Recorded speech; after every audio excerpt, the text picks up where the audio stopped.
Just put the 2 Peter 1:3. 2 Peter 1:3. Praise the Lord. Has anybody ever heard the word grace before? So what is this grace? Grace, and it's a divine gift that we don't deserve. Okay. Something very easy. A student failed in the exam. So what is a grace mark? A grace mark is a mark that the teacher gives, by which the teacher qualifies the student who has failed, and so that the child is promoted to the next class. In the same way, you and I have failed because we have disobeyed God, we have committed sin, and therefore we are all failures. But God in His mercy has given us what? Grace. So the definition of grace would be that God is willing, write down, it will help you. God willing to use His power, God willing to use His power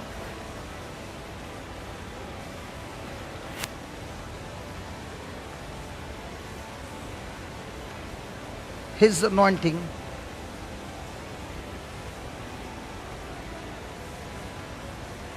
on my behalf,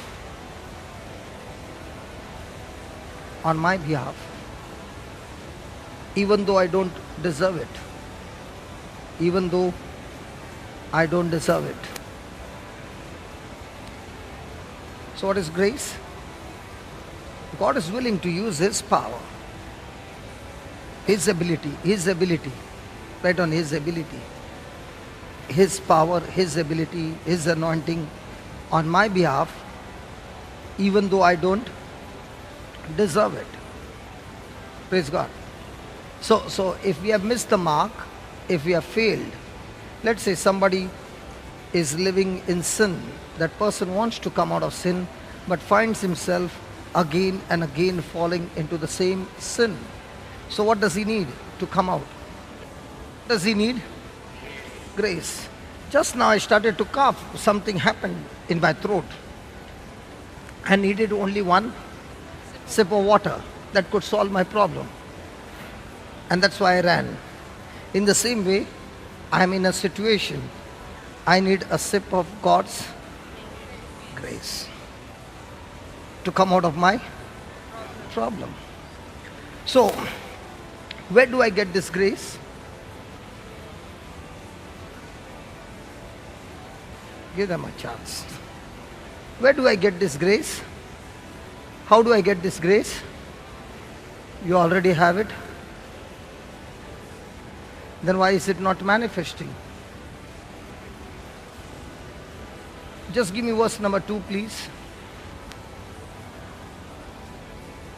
Yeah, read it. Grace and peace be unto you through the... See, none of us seated here are qualified. We are all disqualified because we have all disobeyed God, and that's why we deserve to be punished. Okay? But now the Lord says, because of what Jesus did for us on the cross, okay, He has cancelled every punishment that we deserved, and instead of being punished, He now gives us the blessings. That's grace. Now, supposing you are the judge and I committed certain crime. If you forgive me, are you a just judge? No. If you let me go free, then are you a just judge? No. Then how can God just let us go free? He's the owner, ruler of everything. Jesus pleads, okay, somebody else? Jesus argues that Okay. Now let me give you a simple example. I and Brother Edwin are going by car. You are the police officer. I am driving the car and we were talking by purpose or by mistake. I jumped the red light. You are the police officer. You stop the car. And you begin to say, you have to pay a fine of 500 rupees or 6 months imprisonment. I don't have the money. So what will you do? You have to put me in the prison. At that time, my brother Edwin, who is sitting in the car, very compassionate, very loving, and very kind, and very good, takes off his wallet, gives 500 rupees to the cop. Now when the 500 rupees is given, the receipt will be given. Now will the cop call me a criminal? Once the payment has been made, I am free from that penalty, or right? In the same way, all of us were destined to go to hell. We committed sin, but Jesus took our place on the cross and became a substitute, and every punishment we deserved has been paid by him full. Are you understanding? And that's why the judge is a just judge. He just doesn't set us free. The punishment has been paid by Jesus in full, and that's why he sets us free. And why does he set us free? Because for the same crime, you cannot punish a person again. And that's why it is called as we are justified. Means what? Your case has been tried and found not guilty, and that's why God calls you justified, as if you have never sinned in your life. Hallelujah. Can we give the Lord a big hand for that?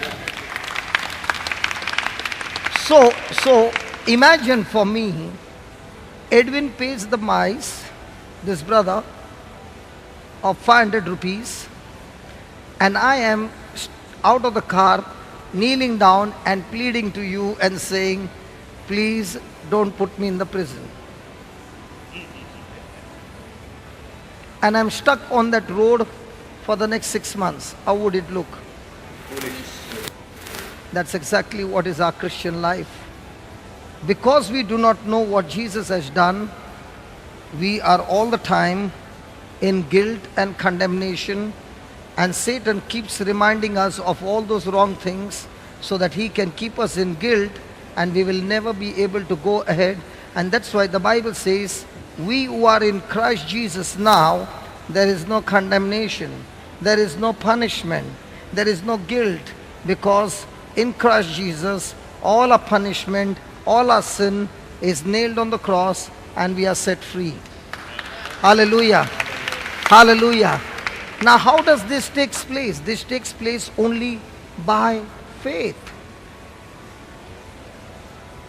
And instead of being punished now, God says, okay, I took everything what you had and put it on my son. I love you so much that even though you don't deserve, what my son earned by his obedience, all those blessings, I now take them and put it on you, and those blessings are called the grace of God. I don't deserve it, but God gives me his grace. Hallelujah. For example, when people hear my story of my past, many of them get annoyed because they say, this man does not deserve. This man has lived a bad life. He deserves to be punished. He doesn't deserve. He doesn't deserve. Even I know I don't deserve for what I have done. But praise be to God, my God who loves me is saying, listen son, I love you so much, you don't deserve it, but I am going to give you my power called grace and make you deserve it and qualify it and make you worthy to receive it, because my son paid the price for you and I give it to you as a gift.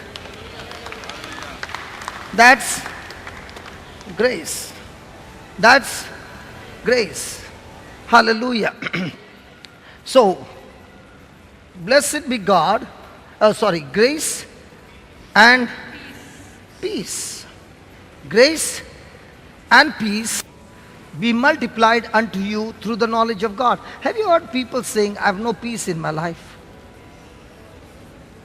Have you heard people saying, I have no peace in my family? So how does a person get peace? Can you explain to me?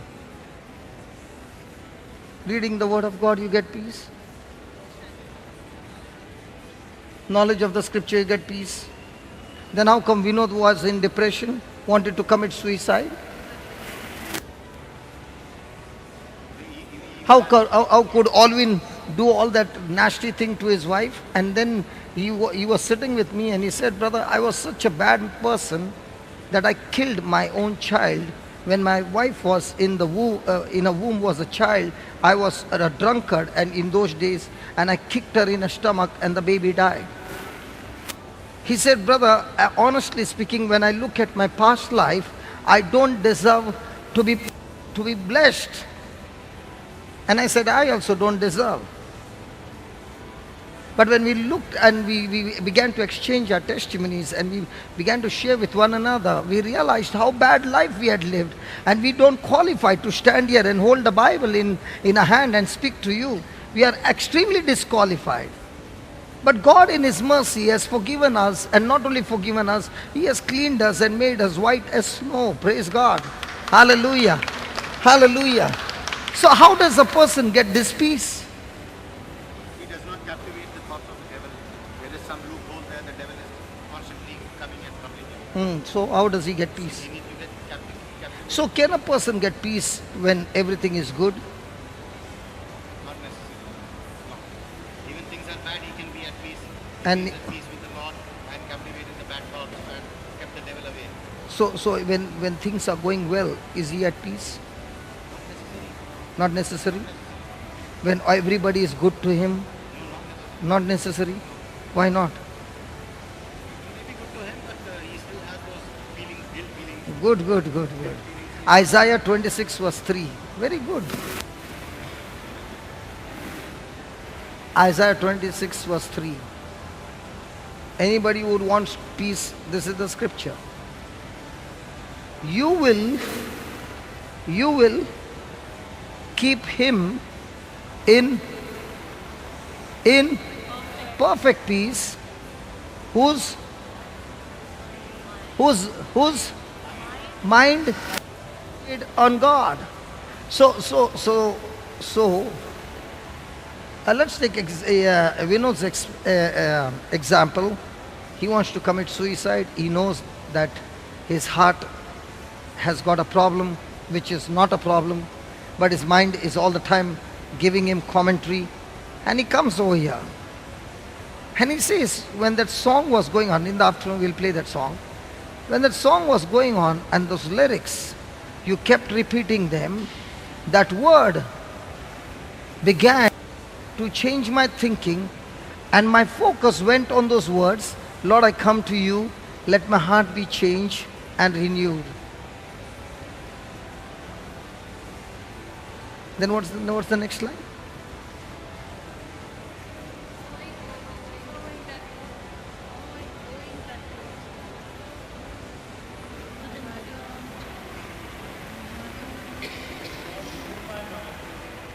Renew my mind is in the next line. For the grace that I found in you. The grace that I found in you, right?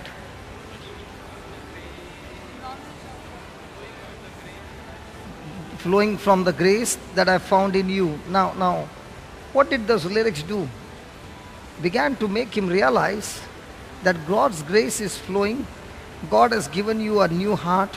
God has given you a new life. And his mind began to focus on the word. What happened? He began to weep. Now when his mind was focused on what God's word said, at once he was set free. In the same way, a person can have tremendous chaos all around him. But if his mind is fixed on what God's word said, then he is focused on something that is unseen. in spite of things that are seen are all negative, but his mind is on things that are unseen, declared in the word. So that person will experience what? Tremendous peace. And when a person has got peace, there will be two things. His heart and his mind will be under guard, will be under protection. I'll give you another verse. Give me Philippians chapter 4, verse 6. And then we'll take them together. Please read it. Be careful for nothing, but in everything, by prayer and supplication, with tears and fear and worry and anxiety and depression and oppression and suicidal tendency, let your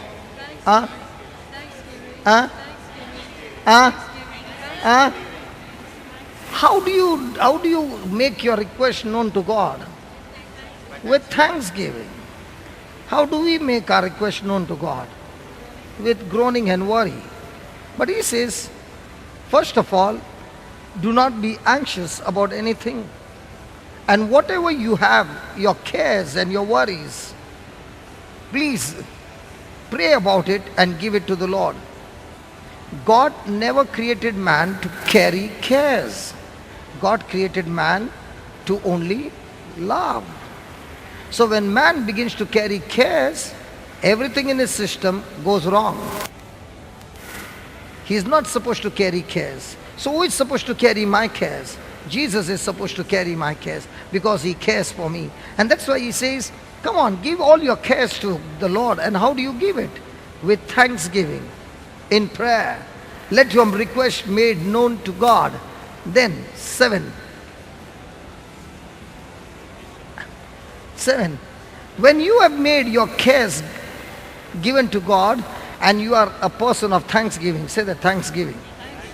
Now what are you thanking God? That you have given your cares? You are thanking God by reminding of all the good things that he has done. So when you are a person of thanksgiving, there is no time for worry. When you are not thanking, that's the time the worry will talk to you. If you are a person who is all the time thanking, there is no time for the commentary to talk to you. The commentator? Did anybody have yesterday night some commentary? Hot water is not there. In the morning, there is no water, there is no this, there is no that. Water was there? Cold water didn't even feel cold. No, I'm not talking about you. No commentary. No commentary. Normally there would be commentary. Praise the Lord. Hallelujah.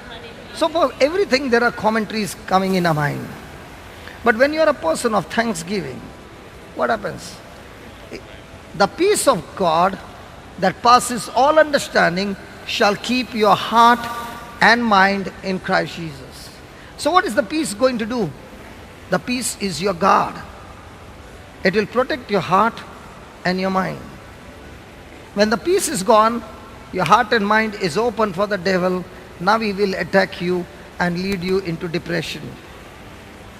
Praise the Lord. Praise the Lord. Praise the Lord. Praise the Lord. And how does a person get peace when everything is fine? No. A person gets peace when his mind is stayed on God, when he's focused on God and his word, when he begins to listen to the commentary coming from heaven and not from the devil. And how does he do that? He opens his mouth and keeps on speaking. Now all those who slept yesterday on this side, was a running commentary going on night? There was a commentary going on the whole night. On top. On top. Down we could scarcely hear your voice. Yeah, my voice. Because somebody had kept the recording on the whole night, because that somebody is practicing every night. The mobile was on and the preaching was going on. Alvin, you had kept? Or Vinod? Vinod, you keep it every night. Now, when I got up, I said, who is preaching? Looks like my voice. Praise God. And I was also sitting there and listening for some time. Praise God. Now what happens when a person has got this kind of habit? Even when he gets up in the middle of the night and he's gone to the washroom and he comes back, there are something that he hears, and hearing that he goes to sleep. Now what happens? When a person goes to sleep with the scripture, even though you are sleeping, your mind is still working on the scripture. But the same person is going to sleep with worry. Now when the person is sleeping, that poisonous commentary of the devil is bringing poison in your system, and when you get up in the morning, you got a headache. So it's very important that you go to sleep, but when you go to sleep, you go listening to some scriptures, speaking some scriptures. Praise God. Hallelujah. Hallelujah. So even when you are sleeping, that scripture that you were speaking and you went to sleep, that scripture is the antivirus that is running throughout the night and cleaning some stuff that needs to be cleaned. You know why she's shaking? Because in her house, she has switched on the TV and the TV never goes off. Even when she goes out of her house, nobody is at home, the TV is still playing. She says, my TV, I do not put it off 24 hours 7, one channel only. Praise God. So even when I walk in, I can hear something. When I walk out, I can hear something. When I'm cooking, I can hear something. But all that I'm hearing is only the news channel from heaven. It's a news channel from heaven. Hallelujah. Hallelujah. So what is happening? Peace of God. Now the same person was in depression for 18 years. The same person was taking sleeping pills for so many years. The same person now owns the news channel of heaven and listens to it day and night. Now that person doesn't need any sleeping pills. Now the person is no longer having depression. Why? That word of God has grabbed her attention. Her attention is focused on God's word. Now she has peace, and that peace is guarding her heart and her mind in Christ Jesus. Hallelujah. Now, most of the people do this, but most of the people fail in this. Verse number 8. Look at verse number 8. Finally, brethren, whatsoever things are true. What are the things which are true?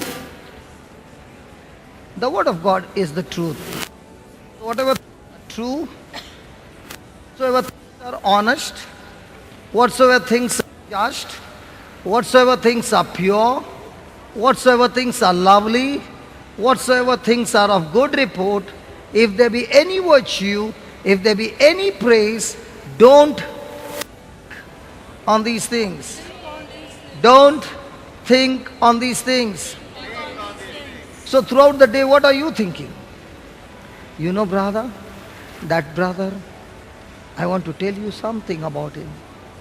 Yeah, tell me. Good. Is it there in that list?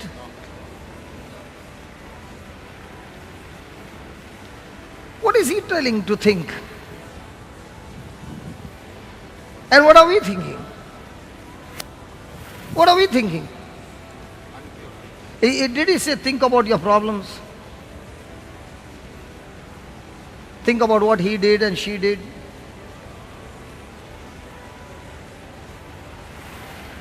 And when you think on these things, what happens? Give me the next line. When you think on these things, what happens?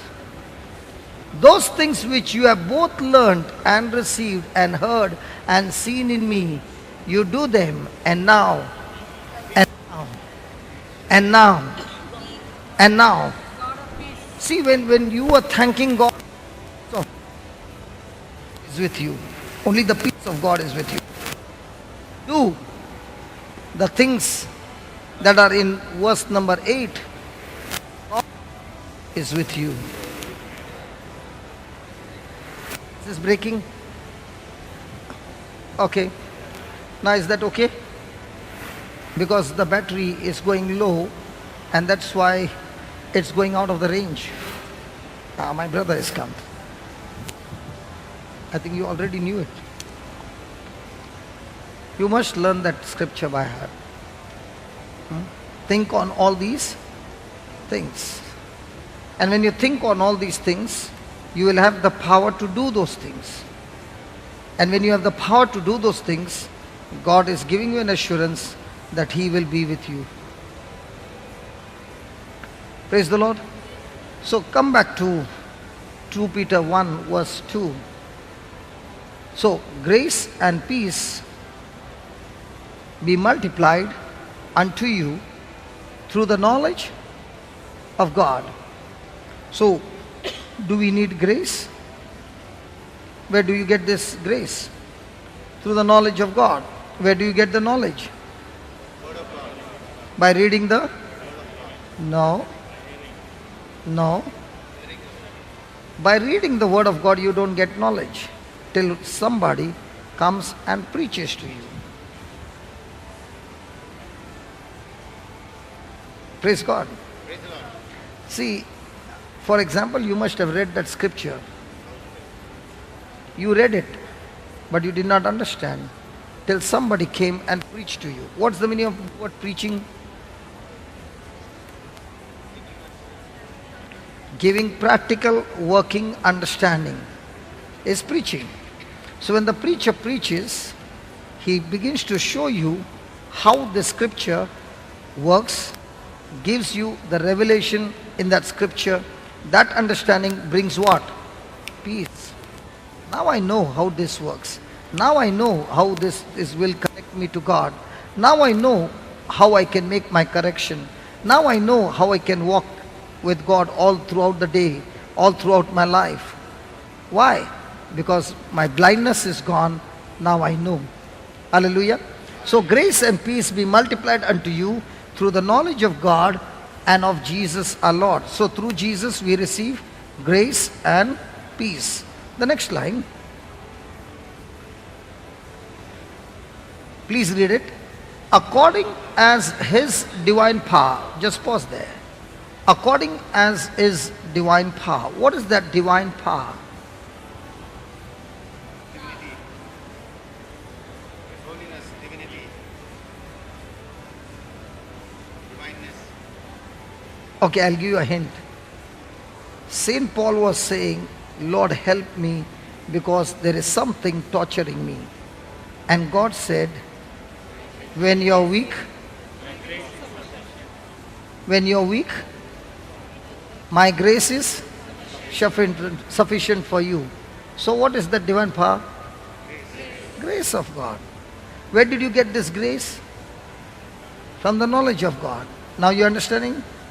So according as his divine power, that is the grace of God, has given unto us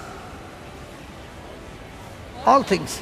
See, according to the word of God, when I sow good seeds, what am I going to reap? Good.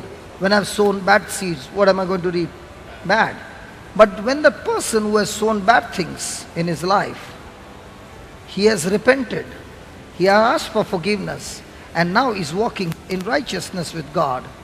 Even though he had planted the wrong seeds, God will cancel those wrong consequences and turn around and bless him. Hallelujah. Okay, let me give you an example. David is a man of God, anointed by God. He gets into a blunder. The Bible says when it was time for kings to go into war, David stayed back. And when he was on the terrace that day, he saw a woman bathing and he was tempted and he called that woman and had a relationship with her. Praise God. Her name was Bathsheba. Now she became pregnant, and to cover up the pregnancy, he called her husband who was in the war to come back and told him to go home. He refused to go home because he said, when all my other brothers are fighting the war, how can I go home and have some pleasure? So he refused to go. So he got him drunk. So David got him drunk, that after getting drunk he would go home. He did not go. So when David saw that he's not going home, David got him killed in the war by sending a letter saying that when the enemy shows up, put him right in front and get all the soldiers back so that he would die, he would be killed. Now, having done an adultery, to cover the adultery, having committed a murder. David's plan worked absolutely fine. Nobody knew it. But God saw that this sin would destroy David and his generation. And that's why to save David, God sent Nathan, Prophet Nathan. And Prophet Nathan came and spoke to him in a parable and then said that you are the one who has done this sin.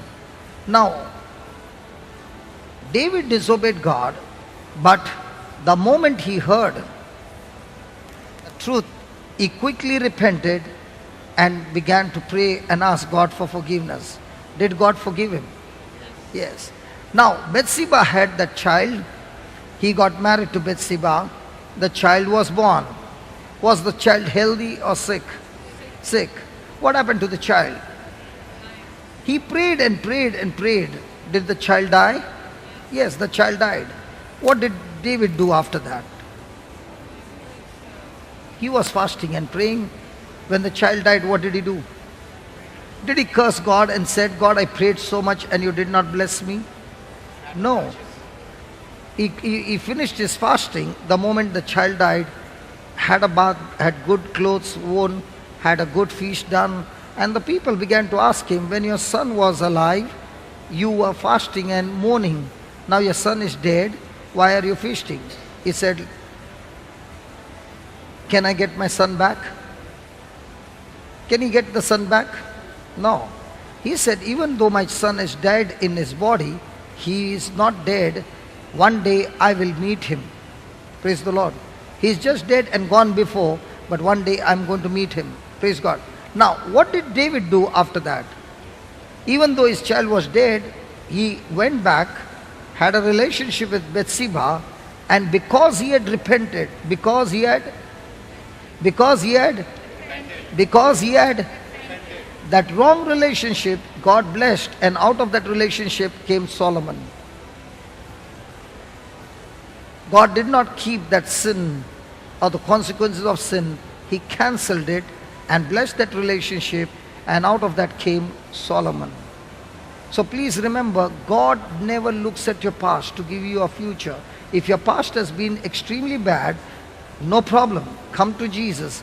When He cleans you in such a way that there is no stain of sin of your past. It is cancelled.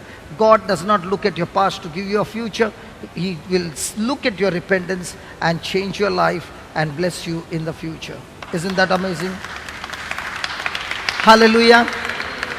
You know, I can hear Alvin's clap louder than anybody. You know why? Because we know from where we have come out. That's why Jesus said, the one who is forgiven more will love me more. Because we know where we were. We were perfect candidates to go to hell. Hallelujah. And when we came to know that hell got cancelled and we are set free, and not only set free, anointed by God now to go and touch people's life, it is, you don't know what it means.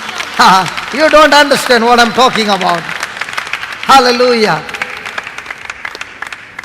It's amazing grace, amazing power of God, amazing love. Now let's say you are God for a moment, you are God. And we are all God's people.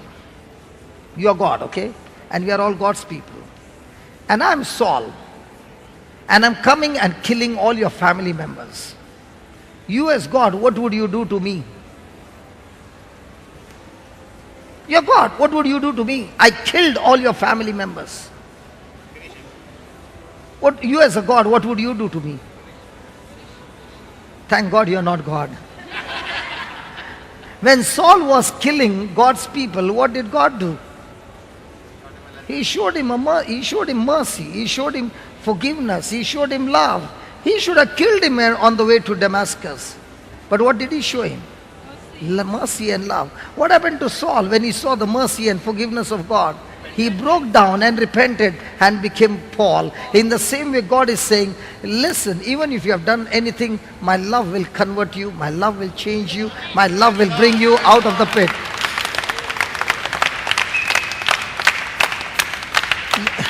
That's why yesterday night when we were going to sleep, Alvin was saying, brother, I realized one thing. Everywhere I've gone to 14 preachers before 18. 18 preachers before he met me. And he said, everywhere I went and I had a problem with the wife, they all said, the wife has to change, the wife has to change, you have to fast, you have to pray, the wife has to change. You are the only person who said, the wife doesn't need to change, you need to change. And he said, it was very, very, difficult to understand, because the wife is the one who is creating a problem, not me. And then I realized the problem was not because of the wife, it was because of me, because I was giving the fire and she was blowing the gas. Hallelujah. And when I began to change, I saw the change in my wife. And he yesterday was saying now she's in the hospital ministry, she's going to the poor ministry, she's counseling, and she is now sharing her testimony, how I wanted to divorce, I wanted to go away from my husband, I had nothing to do with him, he had tortured me, he had killed my child, and all those things. But now when I look at him, he has only the love of Jesus, and that love of Jesus has changed my heart. There is love and love and love in the family, because the Bible says what you sow is what you reap. Even though there was all kinds of chaos in the marriage, I decided to sow love, and the more I sowed love by being a doormat, the more love, the more love. And what kind of love? Not a human love, agape love. What is agape love? Agape love is you are a doormat, everybody comes and stamps on you, everybody comes and insults you, and you turn around and you say, I love you. That's agape love. Unconditional love. Praise God. It's a one-sided love. Whether you love me or not, it's your problem, but I will love you. And that's what God is asking us to do. Praise God. And that power of love is the grace of God that God has given to everybody. He has given it to everybody. I said He has given it to everybody. And He has given everybody the same. Now the question will come, if everybody has got the same, how come I'm not experiencing it? Now, when you went to the washroom, there is a tap there, there is a bucket there. Are they saying you only take one mug of water? Or you have a choice? Come on, you have a choice. You can go and have 5 buckets of water. Nobody is going to question you. Is somebody coming and peeping how many buckets you use? No. You can have 5, you can have 10. That's your choice. In the same way, the agape love is in you, unlimited. How much you are using by changing your mind is your choice. Now nobody wants to talk. It's your choice. How quickly are you saying, I'm ready to change? Most of the time, what are we saying? You change. And what are you now? When you got agape love, what are you saying? I need to change. Whether you change or not, I'm not interested. See, listen, I'm not changing so that you will change. Then I'm again in a problem. Because when I'm loving you and you're not changing for 6 months, I'm frustrated. But I'm changing because I love Jesus. Whether you change or not, whether you do good to me or not, it doesn't matter. I'm changing because I love Jesus. When that becomes your attitude, it's different. When that becomes your attitude, you are a winner. Because you are not bothered whether you are going to... See, if he is not going to change, then I'm saying I've still not got victory. Correct? So it's going to depend on him. But if it's I need to change and I change, did I get my victory? Even though he did not change, but did I change? Yes. So did I get victory? And if I know that I got victory, will I be rejoicing or will I be sad? And the more and more I'm rejoicing, now I can perform better. But if I'm based on he changing and he doesn't change, I can't rejoice. And if I can't rejoice, I can't perform better. And when I can't perform better, he is not changing. He is becoming more angry now. Hallelujah. Hallelujah. Hallelujah. Hallelujah. Can you touch your neighbor and say, you need to change?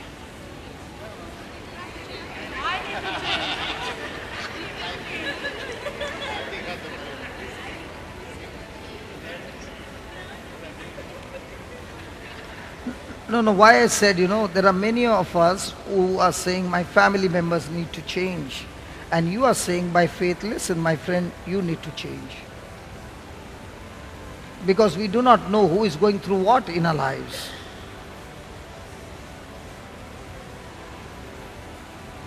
And the question is, am I willing to change? whether I get love or not, am I willing to change?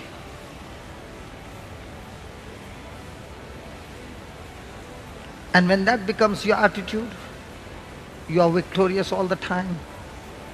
The peace that surpasses all understanding is now guarding your heart, your mind in Christ Jesus.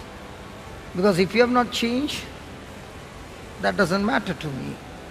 But I'm going to change. And I'm going to pour so much of love, so much of love, and so much of love, that this love seed will destroy the hate seed and turn you around and bring you back in love. Amen? Amen? Amen? So who needs to change in your family? Huh? No. Who needs to change in your family? You did not hear correctly. No. Your husband is troubling you. Who needs to change in your family? What are you talking? Your children are troubling you. Who needs to change in your family? Your mother-in-law is squeezing you all the time. Who needs to change in your family? What are you talking about? Your next door neighbor is irritating you. Who needs to change? Are you sure? Yes. Good. The retreat is over. Go in peace to love and serve the Lord. Hallelujah.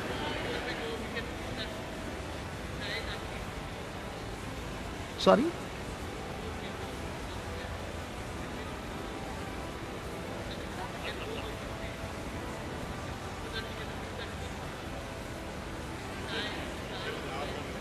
You want to sing a hymn?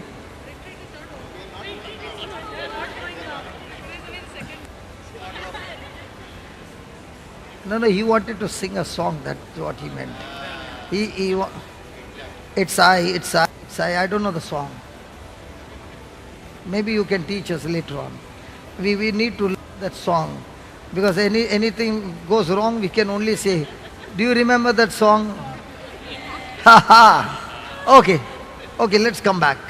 According as His divine power has given or will give us, has given unto us all things that pertains to life and godliness through the knowledge of Him that has called us to glory and virtue. Praise God. Now, supposing your dad takes 10 lakhs and puts it in your account. His 10 lakhs cash, he takes and puts it in your account. Okay? After 1 week, he needs some money, say 3 lakhs. Can he go to your bank and tell the manager, listen, I put 10 lakhs of my money in my child's account. I need 3 lakhs from that account. Will the manager give the dad? Are you sure? Are you sure? That's exactly what God is saying. He is saying, everything that you need unto life and godliness, God the Father has already put it in your account, everything that you need. So now when you go and tell the Father, Father, please do this for me, He is saying, I can't do it for you because it's in your account. Nobody liked it. No, nobody liked it. Because we always like it when we put the blame on God. God, you do it. God, you do it. God, you do it. And He says, listen, I love you so much. I love you so much that even before you could change, I had already put it in your account. How many of us would put everything that you love somebody, everything that person whom you love, you put everything in that person's account and you got nothing. And the person doesn't even deserve it. Yeah, good. That's the big point. Now tell me, what kind of love is this? Crazy love, mad love, blinded love. I don't know what love to call that. And that's what is our God. That's what is our God. And now when you understand that everything in my life that I will ever need is in my account. Now which one will be better? Did I go to God and keep on asking? Or I ask God, can you teach me how to withdraw from the account?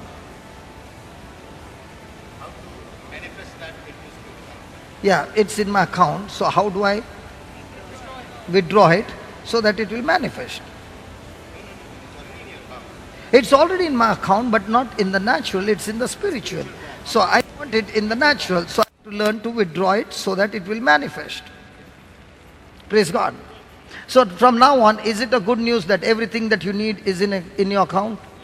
So do you need to look at other person's account? Hello? See, it's already in your account. Why are you putting your eyes on somebody else's account, man? It's in your account. Hallelujah. Thank you, Jesus. Then, that pertains unto life and godliness through the knowledge of Him that has called us unto. So God has called us unto. God has called us unto. So our life should be a life of. Our life should be a life of. So what is glory?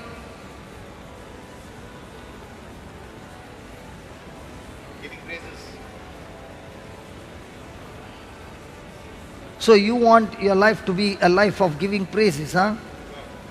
No. He has called us to glory. So everybody should give you praises, huh? Not me, to God. Give glory to God. And to worship ourselves. Okay. The word glory means, okay, let me put it this way. A person is sitting here who is blind. All of a sudden the person starts screaming, I can see, I can see, I can see. Now, did anybody see God? Did anybody see the Holy Spirit? But did anybody see the power manifested? Now when Rohit was in Uganda, you remember Rohit or you forgot? I know that you will never forget all your life. Will you ever forget that? Okay. Rohit was sitting there and the church was packed, totally packed. You know, people were outside and there was this girl who had met with an accident, 3 years. And her ear was 100% deaf.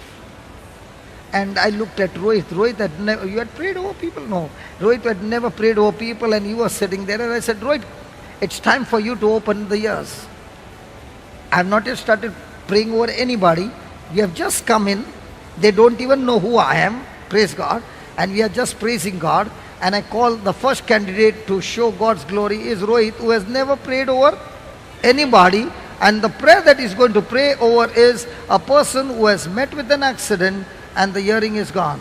I don't know what must be happening in Rohit's heart at that time. Rohit, what was happening to you? Can't describe. Dhap dhap. And everybody is watching you. Dhap dhap. Praise God.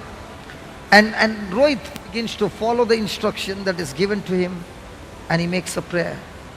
By the time the prayer is over, the girl is rejoicing because her ears have opened. Now, there comes another child which the whole village knows he is a naughty child. The whole village knows. And the whole village knows that he has never heard, neither he speaks. The whole village knows. The next candidate for Rohit.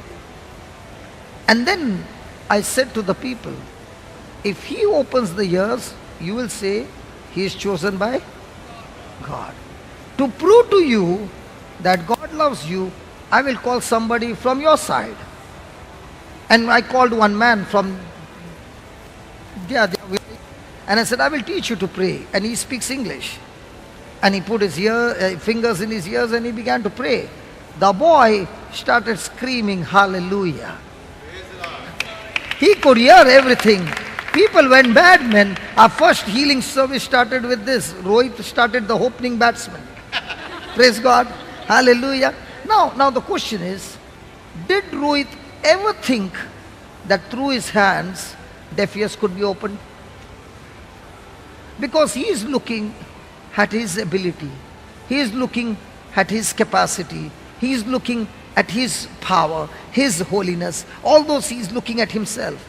But here is God saying, listen, I love you so much that my grace has blessed you and given you all things that pertains to life and godliness. And from now on, your life is a life for glory. Means what? Even though people can't see God, but they can always see the hand of God operating through your life. So even though I did not see God, I know, and I know without a doubt, that deaf ears don't open with a finger, they open with an operation. That also not sure. So what is that? Glory.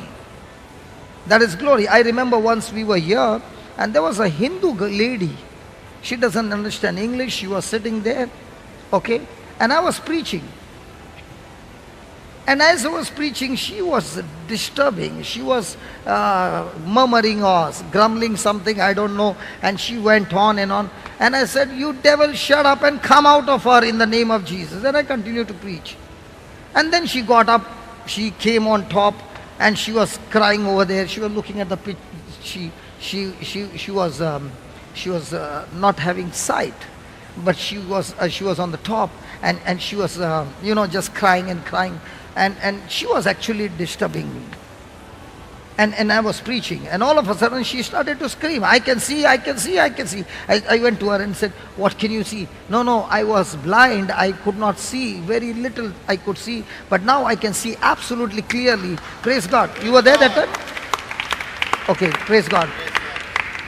Now this happened over here. I did not even know that the Lord was healing her. She was actually disturbing me, and I just, in my disturbance, I said, "You devil, get off from her in the name of Jesus." And I continued to preach. I did not know that word. I meant something else, but the spirit of blindness got out of her. Hallelujah. Now what was that? Glory. So God has called each one of us for what? Glory. In other words, we are supposed to live in this world. But what kind of life are we supposed to live? We are the light of the world. What kind of light? We are reflectors. The light is Jesus. His light shines upon us, reflects and goes into people, and when they look at us, they can see God's glory. For example, let's say you. Everybody in your city knows you, most of the people in your neighborhood. Okay? And this brother comes, a stranger, and begins to fight with you on the street. Right on the street, right before your house. Everybody, the whole locality is looking at you, this brother. And he's insulting you and abusing you. And you are looking at him and saying, "God bless you." And you're smiling. And he's abusing him more. He even slaps you. And you say, "God bless you." What will people say? Isn't he the same person who would...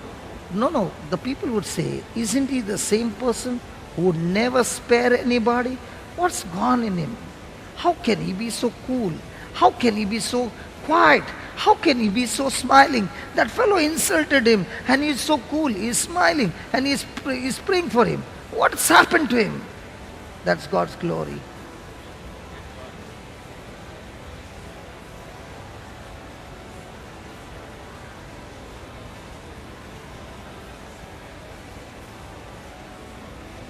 Brother,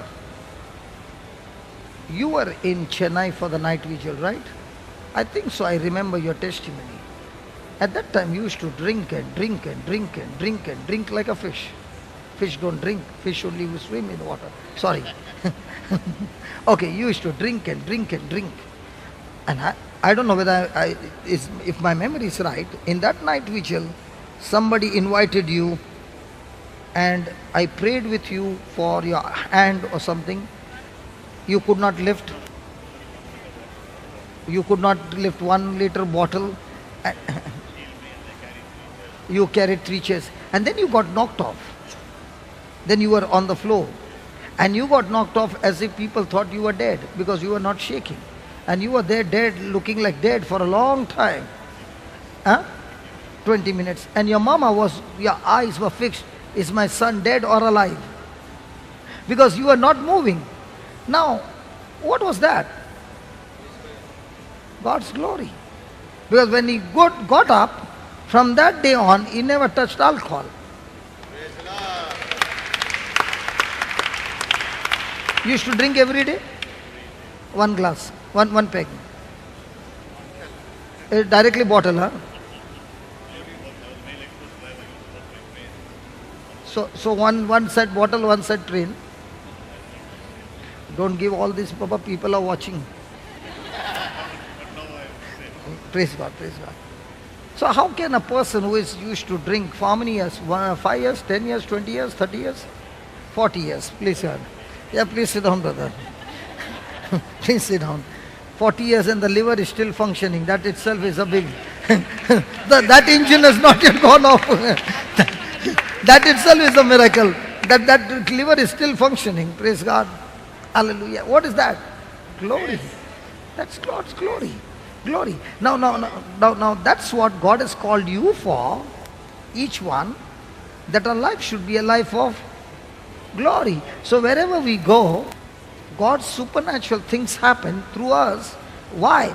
Because of His divine power that has given us everything to live for His glory. Now the question is, do I live my life in God's glory, or do I live a life like just every other person in this world, even though I have Jesus and the person who has no Jesus? When the situation comes, we both respond the same way. For example, we both, a Christian or non-Christian, they both go to the doctor, get the same doctor's report. Do they respond differently or the same? When they first get a bad report. Yeah? They don't get depressed. They don't cry. They don't get sad. They don't get fearful. They don't get worried. They don't call everybody. Hallelujah. So from now on, you are going to live your life for what? For glory. So He has called us to glory and virtue. So everywhere we go, we experience God's power in our life. First of all, in our life. See, this God's power is given first of all to change our life. And the level to which we change our life is the level to which the power will flow in other people's life. If my life is not changed, it's blocked. Hallelujah. Is that a good news? So now everything that you need is in your account.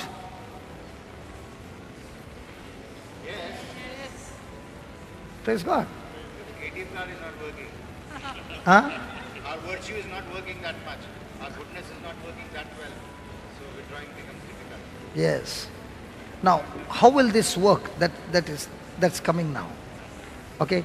This is in your account. Is that okay? Yeah. Now, let's see the next one.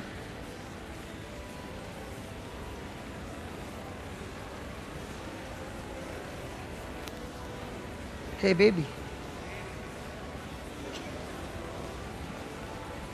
Can you please stand up? Can you close your eyes?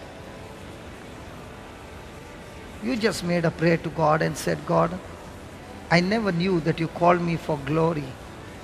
I never knew that you called me for virtue. I never knew that you love me so much.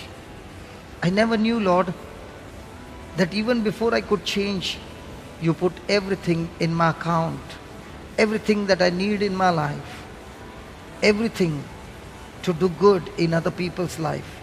You have already deposited in my account. I never knew it, Lord. I was confused. I was worried.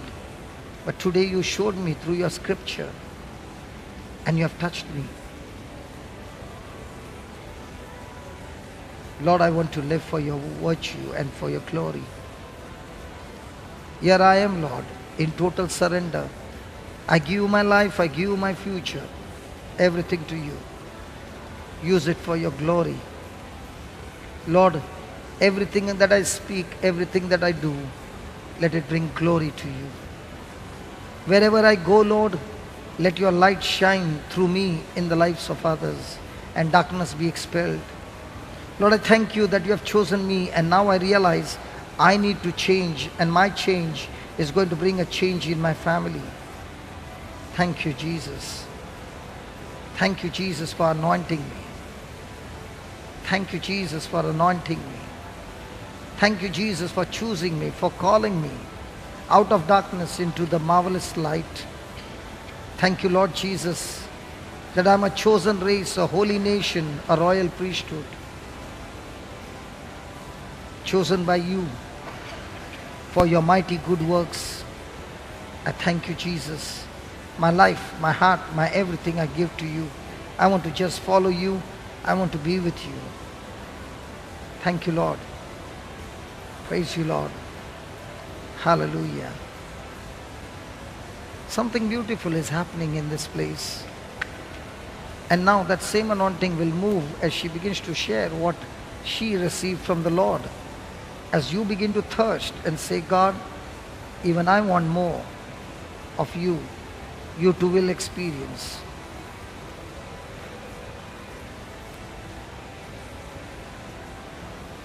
Some years back, when I came to Mysore, how many years back when I met you?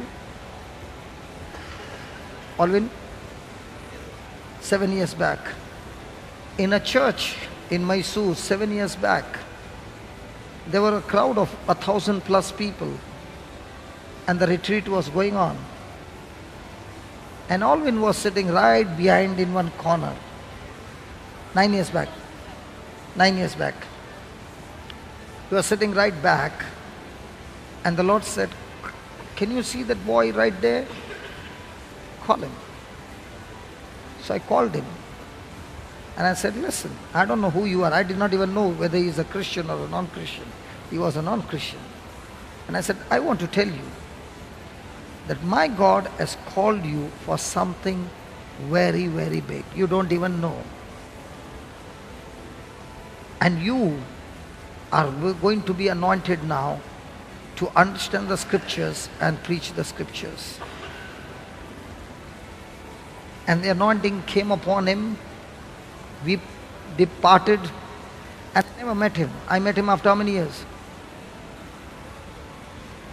After 3 years I met him. In those 3 years, God gave him such hunger and thirst for the word that he took that CD and began to listen to it and write down notes and all those things. And today when I see him, I thank God when I see him touching thousands and thousands, not Christians, non-Christians, bringing them to the Lord. Amazing healings, amazing testimonies. I can say this, that when I see the healings that are happening through their hands in Mysore, far higher than it's happening through my hands. Amazing anointing, amazing power. And I'm rejoicing. This is what gives me that rejoicing. And that is what God has called you. Now she's going to share what she experienced. And when she's going to share, you close your eyes and say, God, in your kingdom there is no partiality. If you did it for her, I'm here seated, Lord. I want the same thing and much more of that. I want that to be activated in my life as well. Amen? Go ahead. Tell us what happened. It's been like 1 year since the Lord has been using me.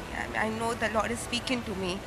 And following His inspirations every time, I found that it was very, the glory of the Lord used to be established, every small bondages, every small things where I used to get irritated, that things have stopped. I've been changing according to the word of God. That's a grace that the Now, Lord has how long do you study the word of God? Where do you go to study the word of God? I'm in my room, at my home itself. Okay. I don't, it's like when the Lord, it's been, there were times that from morning till evening I used to read, and then I used to go to church. So my friends who used to see me in chapel, they used to see that your face is glowing. What did you do? I was just reading the word of God. I did not do anything else. And now that when you were speaking, I was always asking, Lord, use me for your glory. I don't want to be living like this.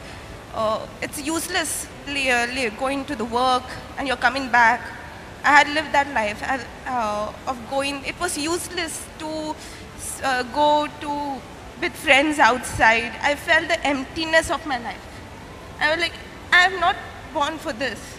I want for something else. I'm not born for this. For this. Okay.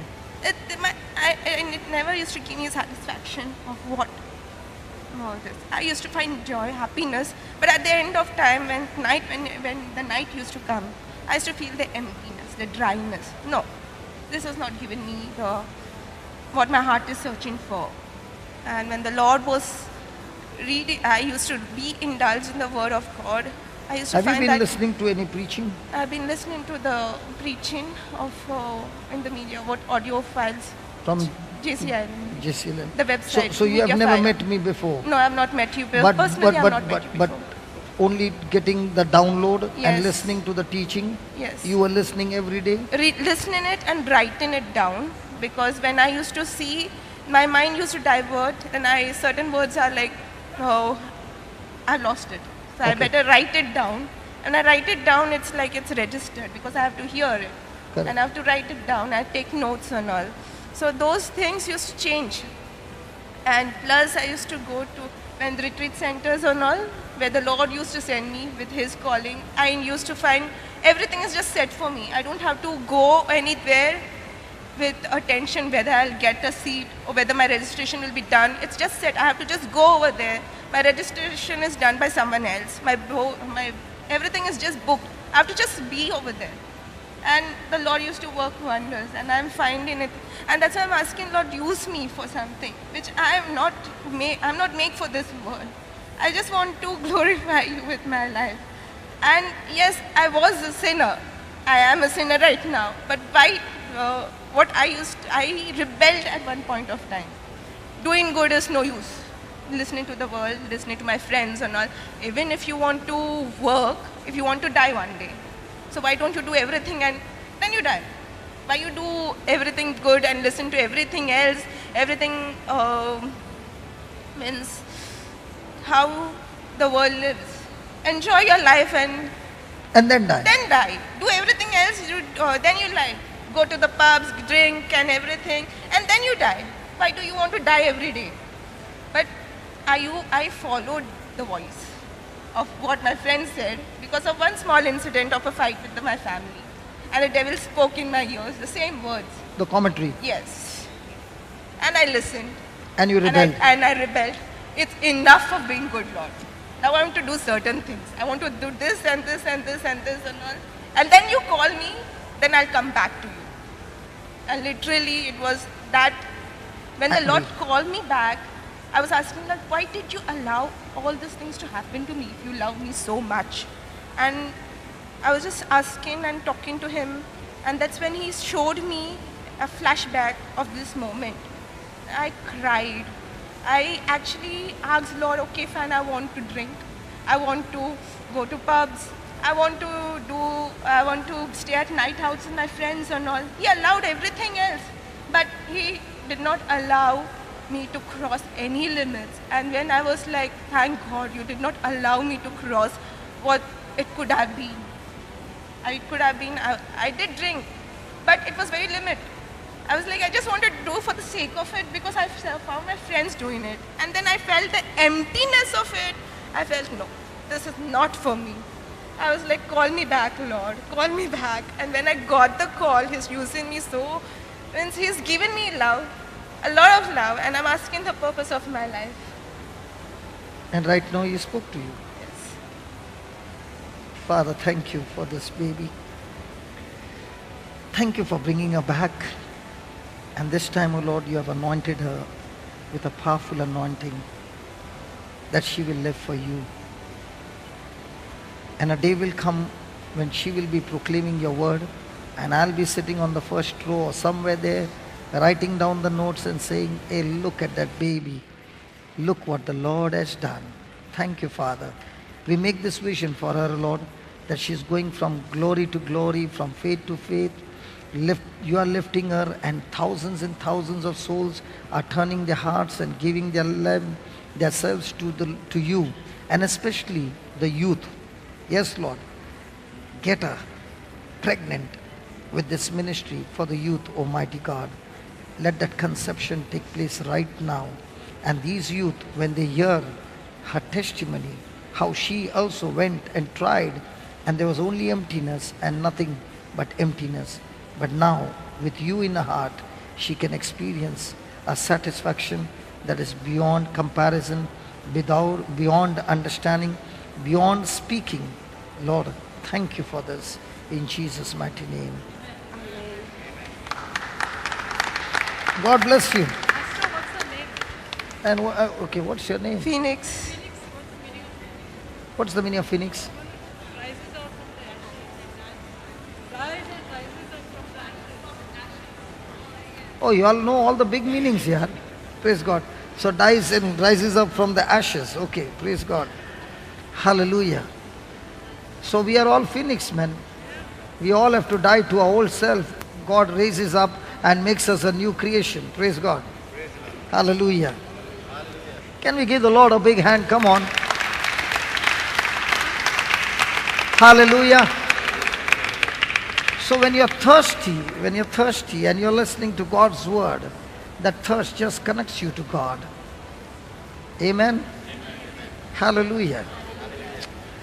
So nice. Okay. Verse number 4. Whereby are given unto us exceeding great and precious promises, whereby are given unto us what? Exceeding great and precious promises. Now, is he going to give us, or he has given us? Now, remember, a person can withdraw money, big amount, not by an ATM card, by a checkbook. ATM card, small limit. Big amount, check. So, God has given unto us, see, whereby are given unto us a checkbook called the Holy Bible, which has exceeding great and precious promises. So if you don't have a checkbook, we can give it free. Plenty of checkbooks are there over here. And we bring these checkbooks to be distributed free to people who don't have a checkbook. Why? That by these promises you might be partakers of his divine nature, having escaped the corruption that is in the world through lust. Praise God. Now, why do we use the promises of God? Why do we use the promises of God? So that we escape from the corruption of this world through lust. So many a times what happens is, when people are going through some trials, they will come and ask, can you give me some scripture so that I can come out of this situation? Come on, yes or no? Yes, yes. That's where people go wrong. I like the frown on a face. Good. Hallelujah. I thank God I keep asking questions. Why is it wrong? Huh? Very good answer. The answer is, God has given me exceeding great and precious promises. For the first reason is that through these promises, I am a divine partaker of his divine nature. In other words, the scriptures are to be used to change my nature and become more like Christ. That's the purpose of the scripture. And when I become a partaker of his divine nature, that divine nature will help me to escape from the corruption that is in this world. Now, if a person is using scripture to get blessing and no change in character, it doesn't work. But if he's using the scripture, first of all, to build his character, he doesn't even have to bother about the corruption of this world. By default, the corruption will go away. Example of this baby. She tried to live the worldly way. She didn't get satisfied. She said, Lord, please bring me back. Downloaded the teaching, began to study the word. Now, her intention was not, Lord, give me the scriptures so that I get blessed. Her intention was, Lord, give me the scriptures so that I come out of the mess and I live for you. Now, quick question to yourself. Do I use scriptures to build up my character, or do I use scriptures to get blessing?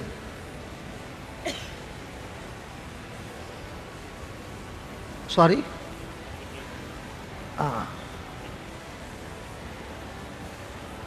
Hallelujah. And as long as the person's focus is on blessing and there's no change of character, the person is frustrated. Because now the blessings are not manifesting and the person is angry and with God and is saying, God, I prayed so much, I fasted so much, but I did not see any result. You did not really see result because you never use scriptures to change your character. Is that clear? So why do you use the Bible now? To get blessed? You use the Bible. For example, today I used the mirror. How do you know I used the mirror? Yesterday I did not use the mirror. How do you know? So, I used the mirror, she said, because I shaved. Now, praise God, you all don't have beard, so none of you use the mirror. What, Amma? What is Amma? Amma means? They don't have beard, so they don't use the mirror. Yeah. In fact, they use the mirror more than us. You ask them. None of them use the mirror. They don't have beard. Why should they use the mirror? How many are there? Previously, I don't know. Previously, they had mirrors on every... There are mirrors. I told them to remove all the mirrors and put only one. No joke, no joke. Last time during the two months back, I told them, because I can't go there, I told them that please remove all those mirrors because of that mirror they come late. So if you put 1 or 2 mirrors for 4 or 5 days, see, we need to shave, you see. We need that. They don't need.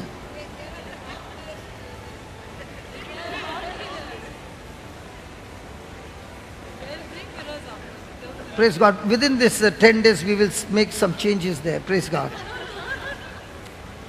Hallelujah.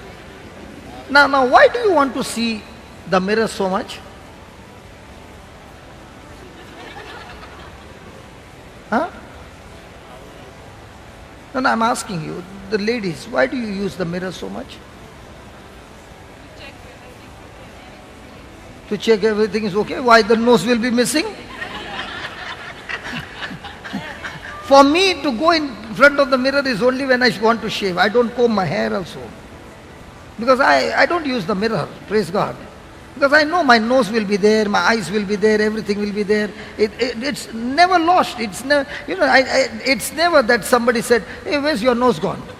It's always there. Then why do you look at the mirror? Dirt on your face, you washed your face. Dirt on your face. Why? What bundle men? Dirt on your face. Huh?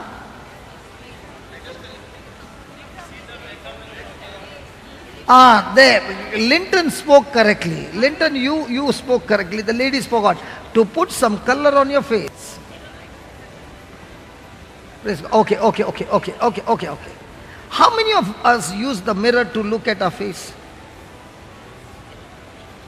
This mirror, the Bible. How many of us use the Bible to look at our character? What happened? When you use the Bible to look at your character every day, and like if there is a dirt, what do? You take the dirt and put it here. What do you do? And especially if you put that black color and if one teardrop comes, what happens? But I was telling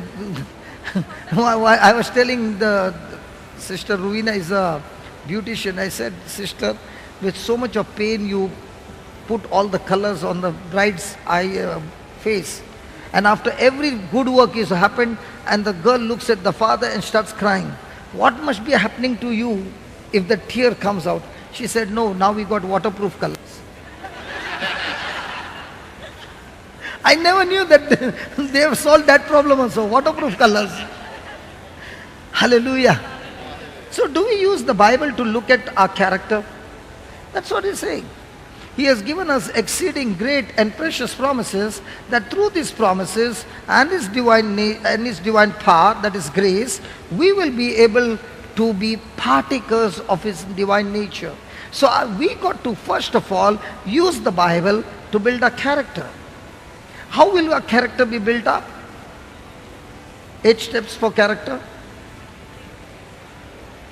First one, The word produces thoughts. Write down if you don't know. Words produces thoughts. Thoughts produces emotions. Emotions produces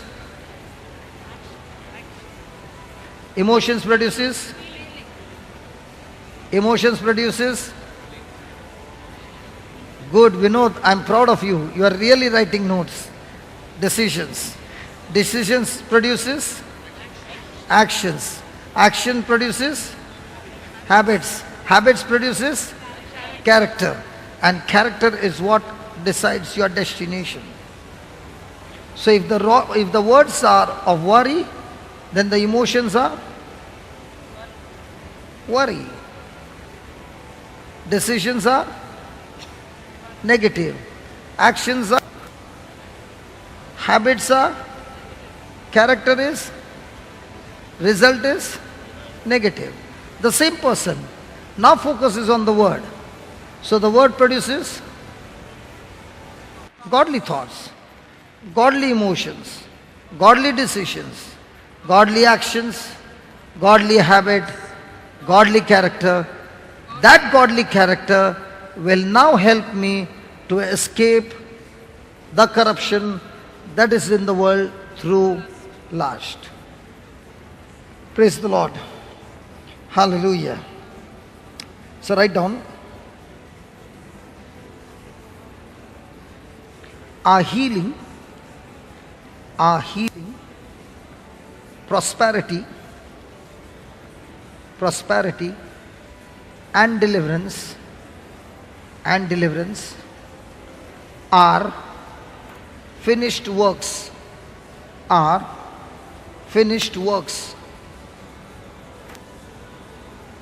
We take possession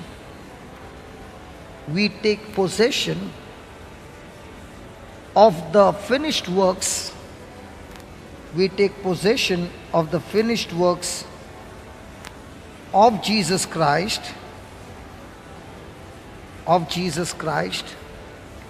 by acknowledging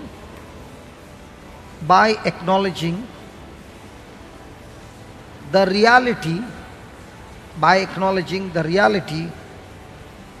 of those works.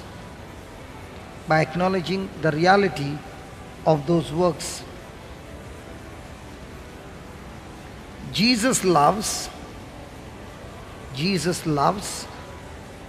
to be believed.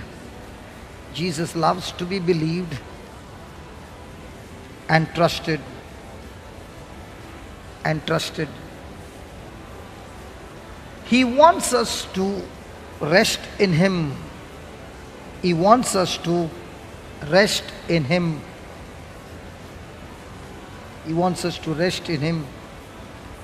Trusting Him for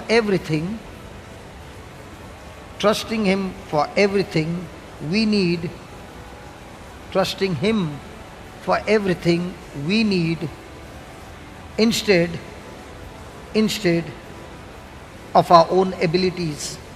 Instead of our own abilities. Hebrews chapter 4 verse 3.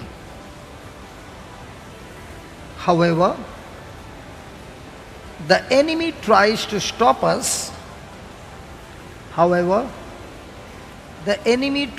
to stop us. From trusting Him completely. The enemy tries to stop us from trusting Him completely. He distracts us with suggestions that oppose the Word of God. He distracts us with suggestions that oppose the Word of God.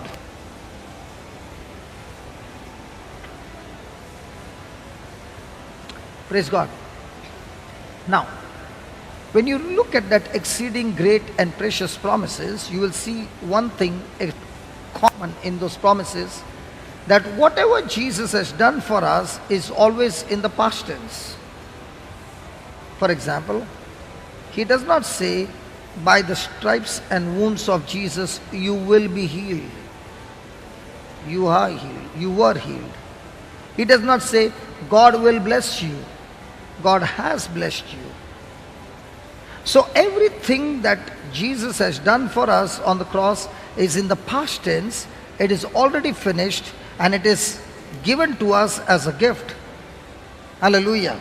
And therefore, healing, prosperity and deliverance are what? Finished works of Jesus. Amen. Amen. And whatever has been finished by Jesus, we take possession of those things. Praise God. How is a person able to take possession of those things?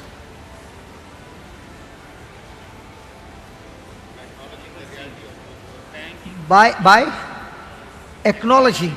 See. Now let's take an example. Let's say I got diabetes. Blood sugar shows XYZ amount. On the other side, scripture shows that by his stripes I am already healed. I'll share with you my testimony. When I was 19, I was diabetic. My father was a diabetic. He had to take insulin. And that's why the doctor said it runs in the family. So your father is a diabetic, you are a diabetic, you will live a diabetic all your life. Agreed? Now at 33, I got touched by the Lord and I got saved. One day I read a scripture. Can you put that scripture, 1 Peter 1:23? Slowly. Being born again. So there was once a birth and this is the second birth. So being born again, not of corruptible seed, but of incorruptible seed. Now, in other words, he's saying, when I was born with a corruptible seed. Okay? That corruptible seed was the egg of the mother, the sperm of the father, and therefore whatever defect was on the father came into me, and that's why I became diabetic. But now he's saying, you were at that time born from a corruptible seed, but now you are no longer born of a corruptible seed, but you are born of an incorruptible seed, and that is by the word of God which liveth and abideth forever. So now, if this is true, then I am born now from the womb of the Father. And I'm 100% sure my Father in heaven doesn't have diabetes. Hello? Anybody having doubt?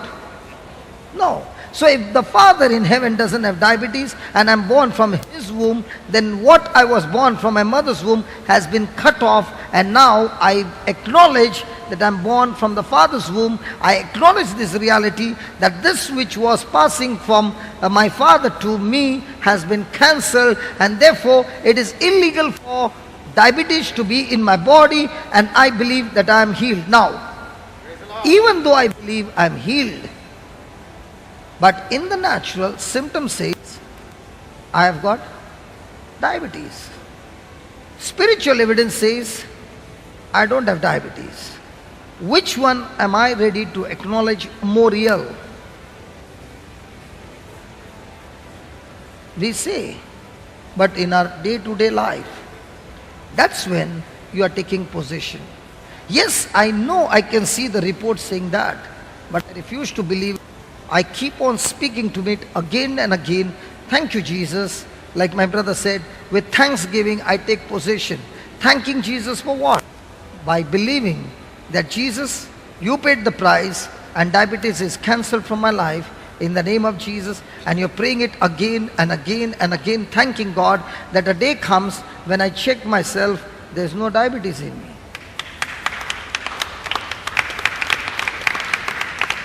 So the question is, to take possession of any promises of God, do I acknowledge it as real? And why do I acknowledge it as real? I acknowledge it as real not because of my works, but because of Jesus' works on the cross. And if he did it for me. I receive what he did it for me by faith, and that's how I have taken possession of all that God has done for me. Amen? Amen? So Jesus loves. See, there is everything that Jesus can do. God can do everything. One thing he can't do. And that is, he can't believe on my behalf. I got to believe him on my behalf. Rest, everything is ready for me.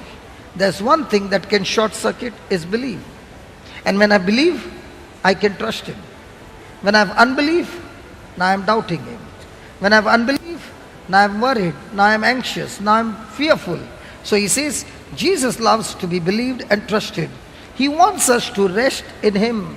He wants us to rest in him. He wants us to...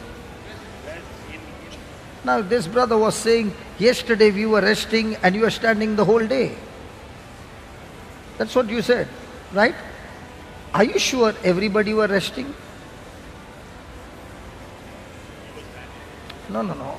The question is, do you think everybody seated here are resting? The resting is not this resting. The resting is this resting.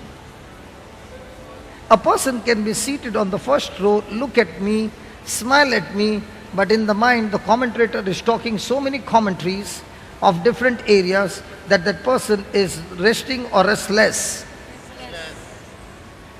Has anybody ever experienced restlessness? So how do you bring this mind to rest? Because the fastest vehicle on this planet Earth is the mind. For example, when we went for breakfast, my sisters, all the three from Colombo, they visited Colombo and they came back and they were having breakfast. And nobody knows that they were in Colombo.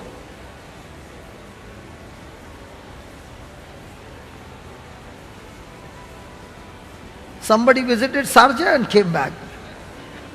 No? Did not visit today? Not today? Hallelujah. Somebody visited USA and came back.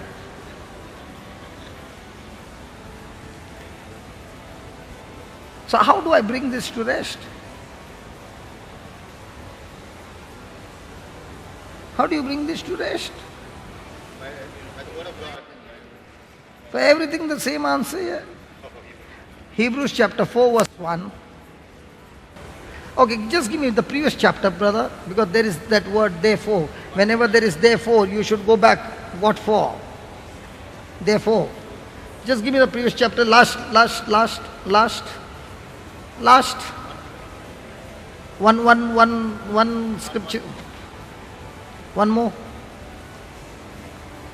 Okay. Praise God. Now, all of us have come here for the retreat for 10 days. Good news. Do you believe all of us are going to be blessed? Yes. Come on. Yes. No.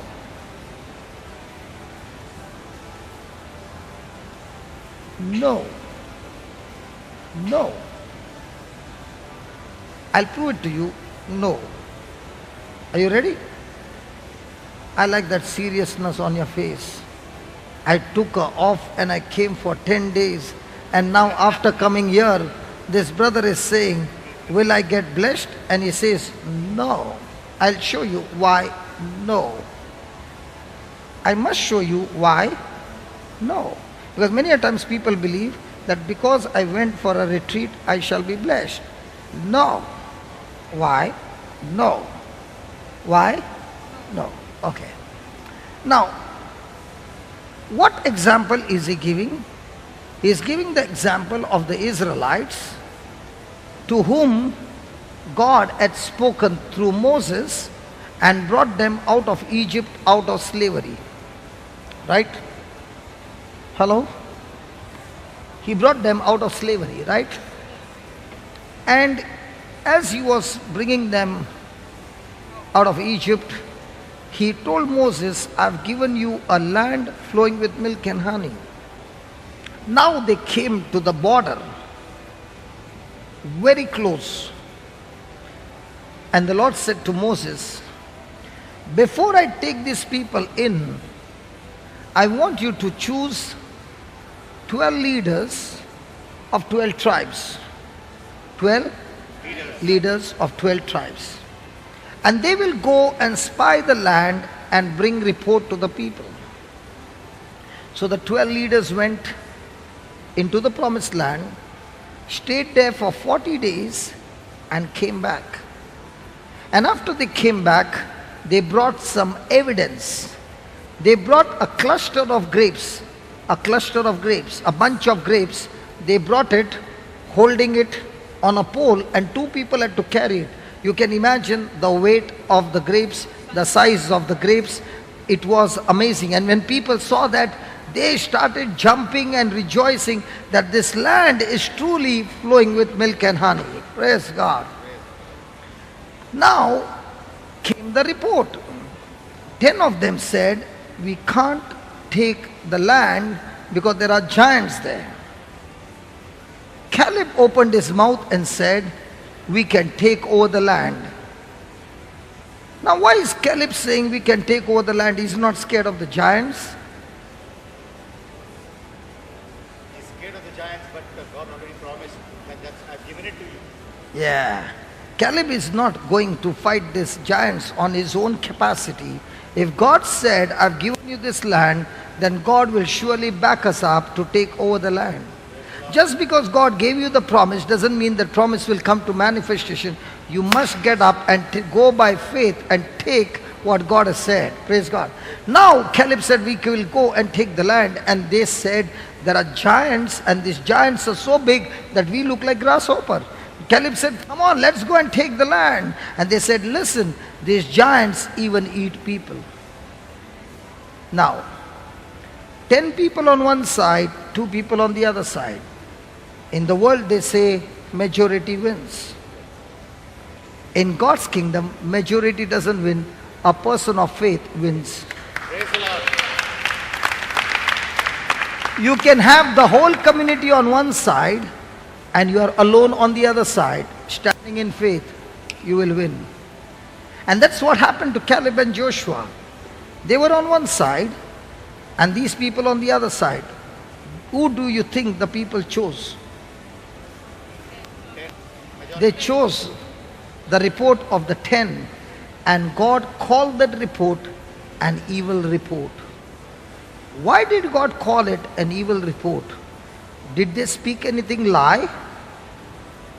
Okay, question. Were they giants? Yes. Were they big? Yes. Were they strong? Yes. Were their size so big that they were so small? Yes. Did they eat people? Then why did God call it as an evil report? Because it was against God's vision, His plan. Whenever a person speaks anything which is contradicting to God's word, it's an evil report. Now, even though they spoke what was a fact, there was no problem. But the moment they said we can't take over the land, they spoke negative against God's word. It became an evil report. How many times in a day do we carry evil reports? How many people's destiny do we mess up by giving evil reports? The 10 people, the 10 leaders destroyed the destiny of the whole Israelites by evil report. We must be extremely careful whether we are from the side of Caleb and Joshua or the 10 leaders. Because when you open your mouth and you speak facts of life, which is contradicting to God's word, you are a person who is carrying evil report. And remember, evil report is contagious.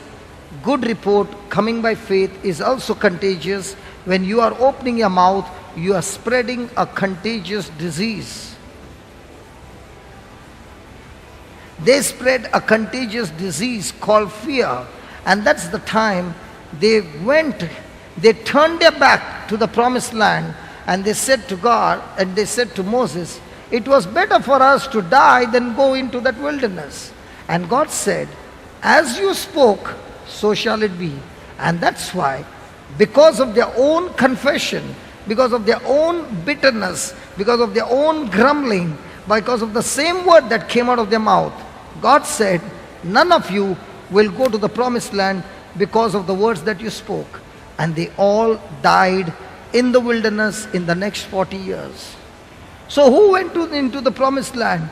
The children who were born in the wilderness, they were the ones who reached the promised land. Hallelujah. So, with whom was he grieved for 40 years? Was it not with them that sinned, whose carcasses fell in the wilderness? When they grumbled and they complained, fiery snakes, serpents came and bit them. You mean to say there were no fiery serpents before? They were there. But because God's hand was there, the protection was there. When a person is grumbling because of the commentary going on in his mind, the commentator is actually bringing that person out of the safety zone, out of the protection zone, and brings him out. Now fiery serpents will come and bite you. The commentator's job is to get you into grumbling. The commentator's job is to get you into unrest. The commentator's job is make you doubt God's word. And if he can get that commentary in your mind and speak to you and get you into fear and worry, now you are restless, now you are talking negative things, and you yourself will destroy your future. Now do you see how dangerous is the commentary? The 10 came and spoke the word. That word just began to blast in the midst of the Israelites, and they all heard the same commentary. Don't go there, you will be dying. Those giants are going to eat you. In fact, if they had closed their eyes, they could see them in the mouth of the giant already chewing them. That's what fear does. Hallelujah. Then, 18. And to whom did he swear that they should not enter his rest, but to them that believe not? Now, what did God say? That you will not enter the promised land. Was his intention for them to take them to the promised land? Yes. But could he take them? No. Did God bring them out of Egypt? Yes. But could God bring Egypt out of them? God can bring you out of Egypt, but there is another Egypt in your mind, the commentator who is talking. That commentator, that Egypt has to be got out by you using God's promises, God's word. Hallelujah. Hallelujah. Can you ask your neighbor, is Egypt still inside of you? Is Egypt still inside of you? She is not asking you. She only said, no, no, and she was busy. No, no, no, Egypt is not inside of me.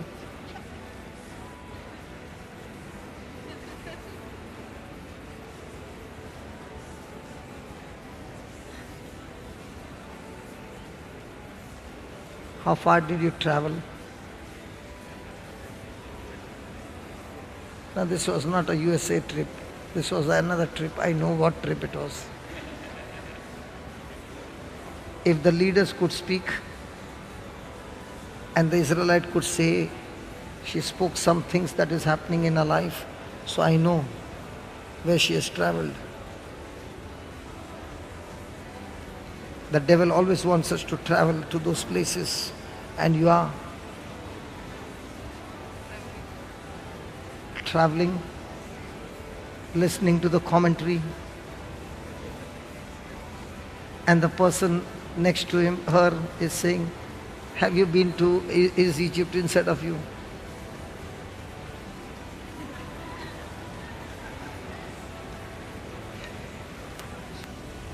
The words are coming, no, but the actions are coming. Hallelujah. Hallelujah. Hallelujah. Praise God. So, whom did God swear that they will not enter? Those who did not believe. Look at the last line. So we see, so we see, so we see, so we see. What do we see? That they could not enter in because of unbelief. So you mean to say you came for this 10 days, you will be blessed? In these 10 days, God spoke to you what He had to speak. Then the ball is in your court. How are you going to respond? Like Caleb? Like Caleb? Or like the Israelites? And if like the Israelites, then you are in the wilderness roaming for the next, I don't know how many years, and you are going to say, I went for the retreat, the food was good.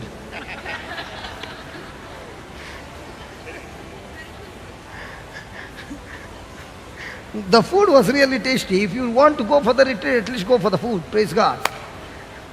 Good food. Praise God. And the dormitory also was good. The facilities are good. What else? The preacher did not give us any rest. Every half an hour he would call back. Even the tea break we had, that also he cancelled. Praise God. Hallelujah. Thank you, Jesus. So my question is it going to depend on God to bless you? No. So just because you came for this retreat, does it mean you will be blessed? Might be like this baby, never came for the retreat, downloaded the teaching, stayed at home and began to listen and began to write notes and believe and responded with belief. Even though she did not come, she will get more blessed than the ones who came. Oh, is it so? Next time I'm not coming. See, listen. For me, even if you don't come, I'm not at all sad.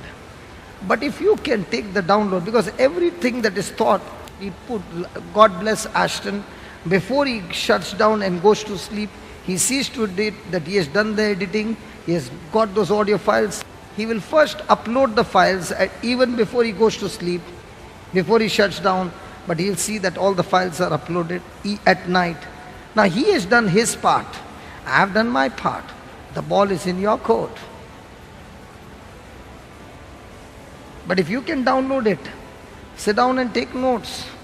That taking of notes will build up your faith. Now when the trial comes, you will respond with faith. You will surely get blessed. You will not only get blessed, you will get such a practice that your confidence will increase, your relationship with God will increase, and now you will be so much on fire that you will go around telling others how to get victory in their life. Hallelujah. Praise the Lord. Thank you, Jesus. Okay, 4:1. Let us therefore fear. No. This fear is not the demonic fear. This is the fear of losing something. Okay? Let us therefore fear lest a promise. Say that promise. Say that again. Say that again. A promise being left us of entering into his rest, any of you should seem to come short of it. Praise God. Now you said that you were going for training. Okay? So I am calling you for training. Before we fix up, I tell you, okay, on Monday, I want you to come to the company to give training. Do we sign some contract? Or is it only oral? Signing. Where all the document, the contract will be made that you are going to give all these services, and I will say I will give you this. Right? Supposing there is no contract, it's only oral. And after the job is done, so will you take it in writing or oral? I have to take it in writing. Then you are at rest. I did my job, I'll get my check. Correct? Now in the same way, can a person get rest without having God's promises? Because this mind is the fastest vehicle. For this mind to put it to rest or to tie it up, you need God's promises. Example, a person has got some sickness in his body. Sickness is screaming, I'm going to die, you're going to die, you're going to die, I'm going to kill you, I'm going to kill you. Now he begins to speak the scriptures. Lord, you said you dwell in the praises of your people. When I open my mouth, life and death is in the power of the tongue. Lord, you said that in Christ you lead me in triumph victory, always leads me in triumph victory through Christ Jesus. Lord, you said that you are the Father of all comfort, who comforts us in all our affliction. Lord, you promised me that just as you cursed the fig tree, I can curse the fig tree. Lord, you said by faith I can move the mountains. Now all these promises are doing what? Tying up my mind from wandering. Now these promises are giving me what? Assurance that this is what God has said. He is faithful. He will do it. 100% do it because He has promised me. But the question is my mind fixed on His promises or my mind is wavering? And when my mind is wavering, then He's saying, even though the promise is given, that person is not able to enter into His rest. Into His rest. Into His rest. Now God gave me a fantastic example for this rest. How many of you have ever been in a school bus when you were small? Traveling in school bus. In Goa, nobody. Bombay, you traveled by school bus. School bus. Okay. Rohit, school bus? School bus, no? So we were in primary. Let's say 3rd standard. And teacher one day said that we are going for picnic. Please bring 5 rupees. Our time it was 5 rupees. 5 rupees. So did we go and ask Mama for 5 rupees? Did we say, Mama, do you have money? Or did we say, Mama, I want 5 rupees? Okay. And our school was in the afternoon, primary, afternoon session. But believe me, every day Mummy had to make me to get up. It was troublesome. 5 minutes, 10 minutes, 5 minutes, 10 minutes. But that day was a miracle. Before Mummy can come and wake me up, I had woken up. On the day of picnic. I'm not telling you lies. Oh, you all are not believing me. I got up on my own, man. You all were also on your own? Other days, 5 minutes? Praise God. And the teacher, that day the school bus did not come. So Mummy had to bring me to school. And the teacher said, 5 o'clock you should come and take your child back. I went and sat in the same school bus. Same school bus. Every day I'm coming by the same school bus, but that day the school bus was going in some other way. Did I scream? Did I shout? It was going in a different way because it was going to a different destination. Did we scream? Come on. Did we shout? Now, when the bus was going, all the children were singing songs and you were sitting at the side. What if Mummy doesn't come in the evening? Mummy will not come in the evening. Mummy will come. No, Mummy will not come. Mummy will forget. Whatever. Did you do that or were you singing? Now, all the children were playing. You are under the tree. Mummy will come. Mummy will not come. Mummy will come. Were you doing that or you were playing? Okay, the picnic got over. Now it was time to come home. Now in the bus, were you thinking Mummy will not come? There also you were singing. You reached the school. Were you worried Mummy will come or not come? No, you are still singing. Now you got down and you were there and you turned behind. Mama is waiting there. Is it right? Now all throughout this day activity, how many times did you think about Mama coming? Why not? Because you knew and you trusted your Mama to come. In the same way, the Lord says, when I promised you and you can put your trust in me, you don't even have to think about that. When I said I will be there, I will be there. Go and enjoy your life with me. That's called rest. Because I know Him. I trust Him. He is faithful. He will be there. But the devil is saying, God forgot you. Oh yeah. That's the time the worry comes. And that's why he says, the promise is the one that will give you rest.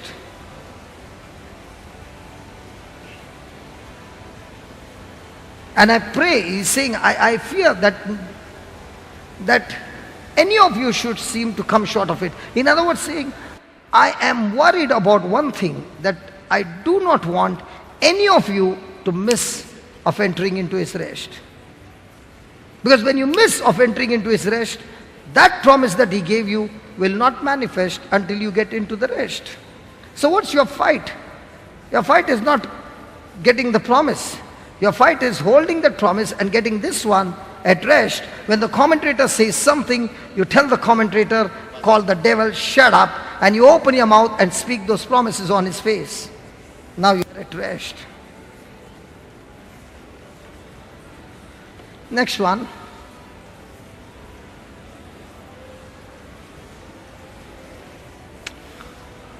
How many of you think you will be blessed? Read that. Read for yourself.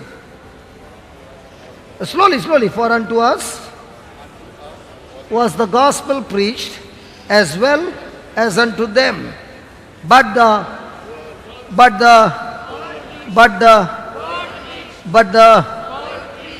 word preach did not profit them.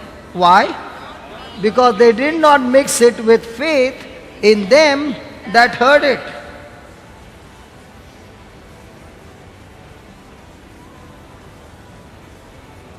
Nobody likes these kinds of teachings. I like when you say, God will do it for me. God never said He will do it for you. He said, I've done it for you. I want you to mix your... Alvin, you are from the electrical department, right? Okay. I got a bulb and I got one wire. In that wire current is flowing. Only one. Will the bulb be on? Then I need another wire, positive and negative. So God is sending His wire and He's saying, can you bring your wire? And what are you saying? God, don't ask me for my wire. You use both of your wire. He says, no, not disqualified. Can you ask your neighbor, where's your wire?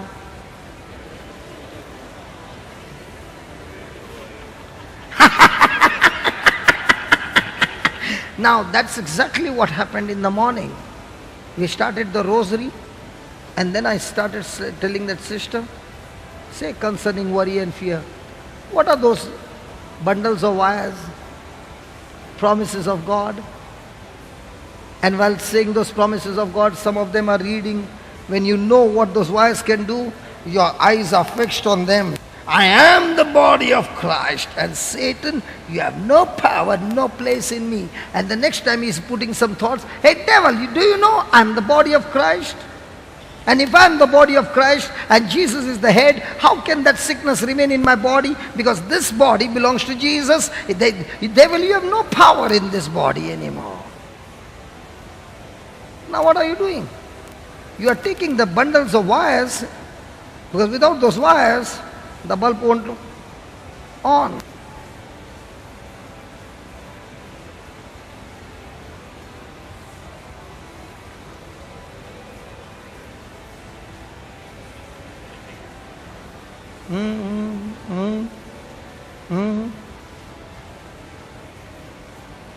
Praise God.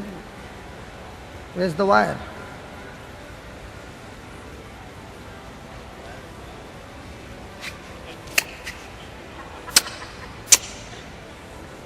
Alvin, we bring a bundle of wire in plastic and bulb will get on.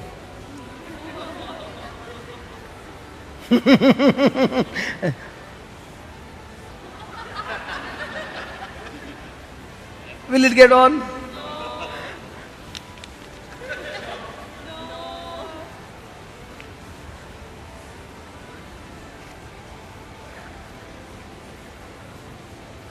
Now it is getting on.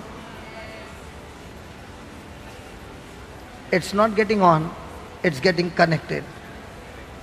You might have a scripture. See, many people make this mistake.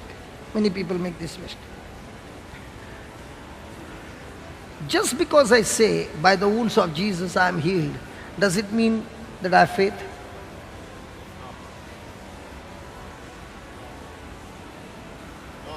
So will the connection take place? Will the light get on?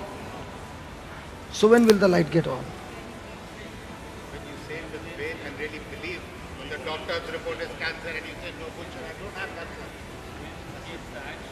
don't have cancer.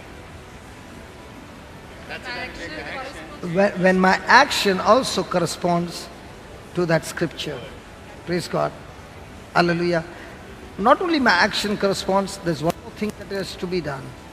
There has to be joy and peace. See, okay, let's say I've got some financial problems and I hear the preacher say, give and it shall be given unto you. I heard it. I'm moved by my faith, but at the same time I'm worried. And I got only 100 rupees. I might put that 100 rupees. Did my action correspond to the message? I put that 100 rupees, yes. But at the same time I'm worried. My 100 rupees is gone, yaar. My 100 rupees is gone. My action corresponded. But along with that action was there joy and peace. Are you following? Are you following?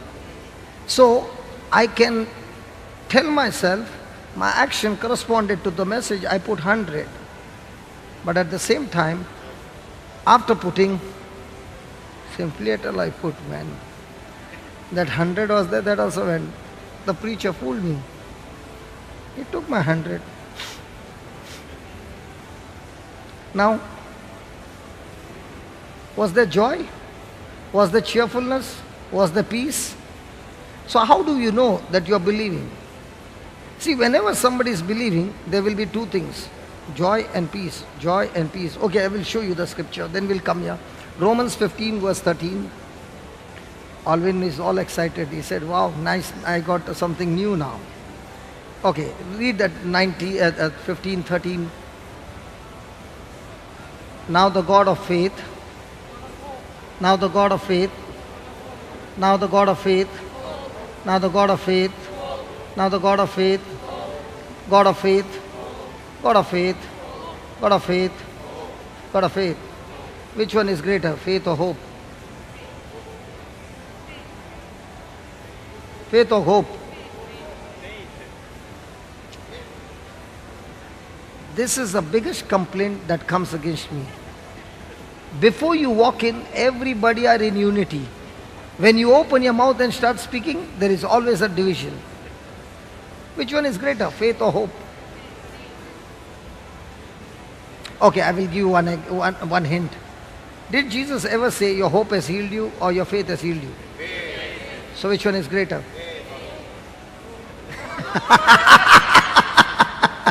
Nearly got you.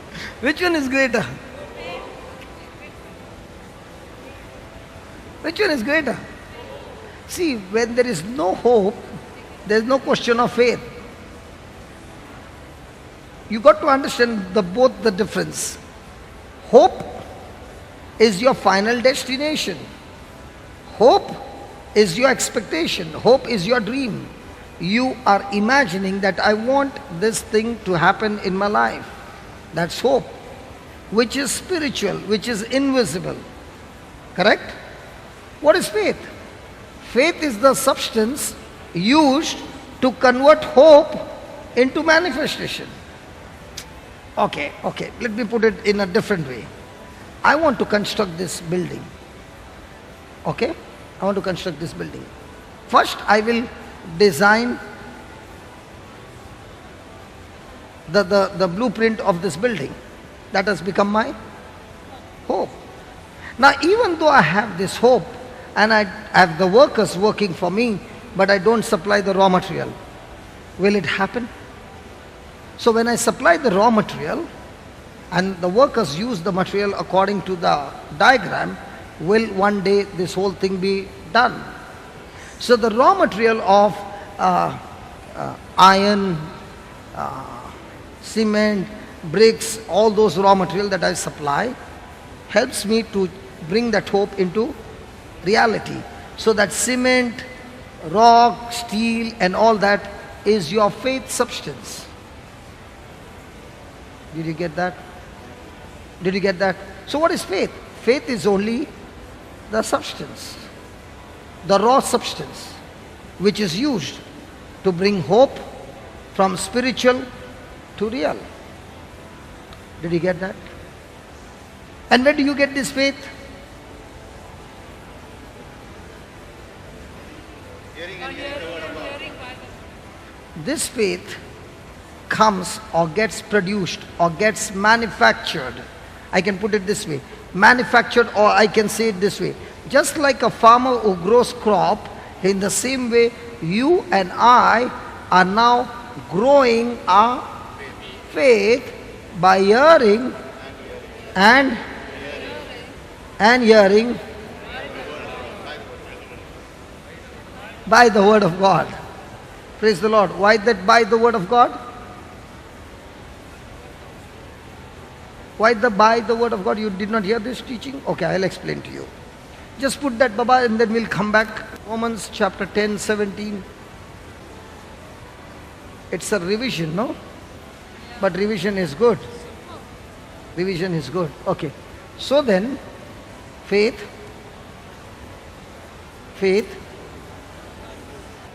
read that. So then faith cometh by hearing, and hearing is it the or by the? What is so special about by? Okay, I'll give you, now let's take the other way. Fear comes by hearing, and hearing by the word that is contradicting to God's word. Example. Let's study about fear first. Then you will come to know faith. A person went to the doctor. By mistake, the blood sample got exchanged. Now this, I always give this example. When I went to one place for my visa, I had to do the medical. And that lady was taking the blood. And she put it in a test tube. And just then somebody came. What happened, you know? I was standing there till she puts the label there. Giving that testimony so many times, it was on my mind that she said finished. And I'm saying, okay, but I'm standing there. First put the label, then I will go. Because I always give that example, no, the label got exchanged. So it played on my mind. And when I came out, I was laughing and I was saying, Lord, by just giving an example, it played on my mind and I was not ready to leave till she put the label. Praise God. Okay, the label got exchanged and somebody else's report comes to you. Now you get the report and the report comes blood cancer. Now question, do you really have blood cancer? No. But do you know the sample has got exchanged? No. Now do you believe that report that came? Yes. Okay. You go to the doctor looks at it and he says,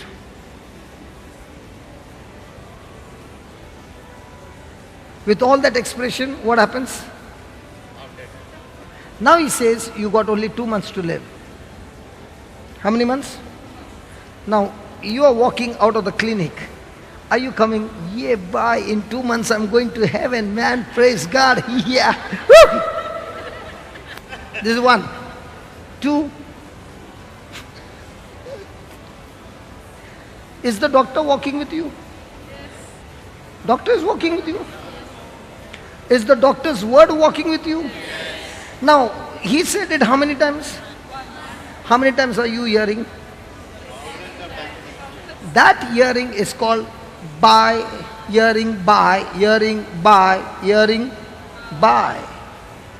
See, when the doctor spoke to you directly, it was the first hearing. When the doctor is not there and that word is now talking to you, is the second hearing. In the same way, I took the word of God and I'm reading now. God is talking to me and I'm hearing. I close the Bible and I'm walking and some situation comes and at that time I'm about to move into fear and I hear the voice of God speaking. That's the second hearing. Are you getting it? Just the way, now the question is, just the way I can hear the doctor's report coming, talking to me. In a day, how many times will the doctor talk to me? That doctor's word? Once.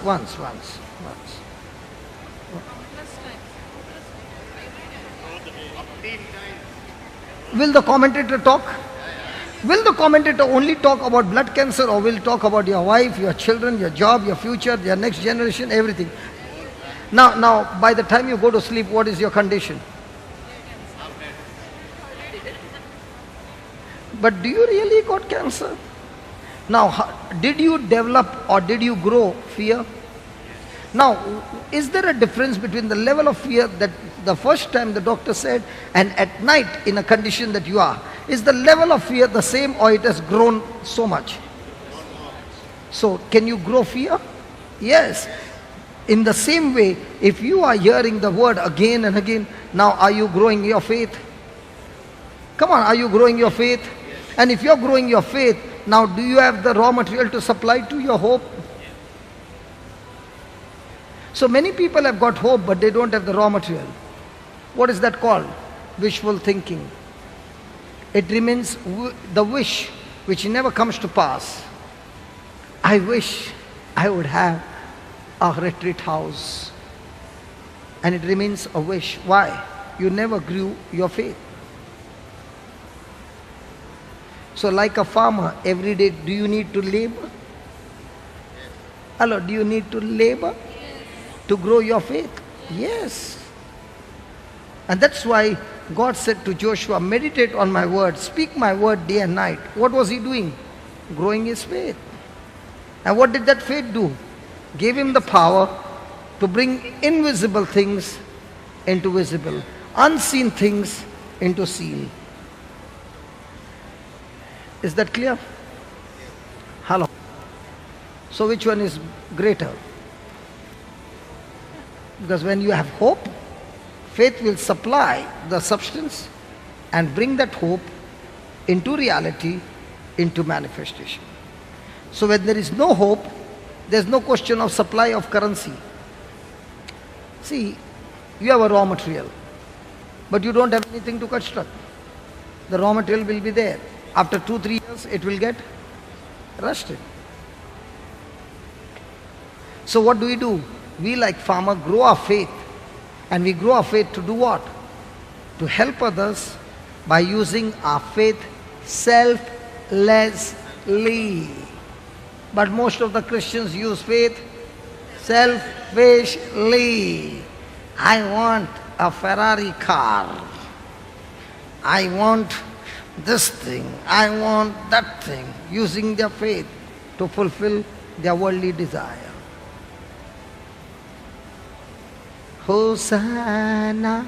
Yesterday we were singing, I see a new generation rising up and taking their place with selfless faith. How are we using our faith? And what is the new generation using their faith for? That's when the people who go to the hospital ministry, what are they doing? They are growing their faith and then they are using their faith selflessly for the sick people, preaching to them, praying over them, getting them healed, bringing them to the Lord. And if a person is selfish, he is using his faith only for himself.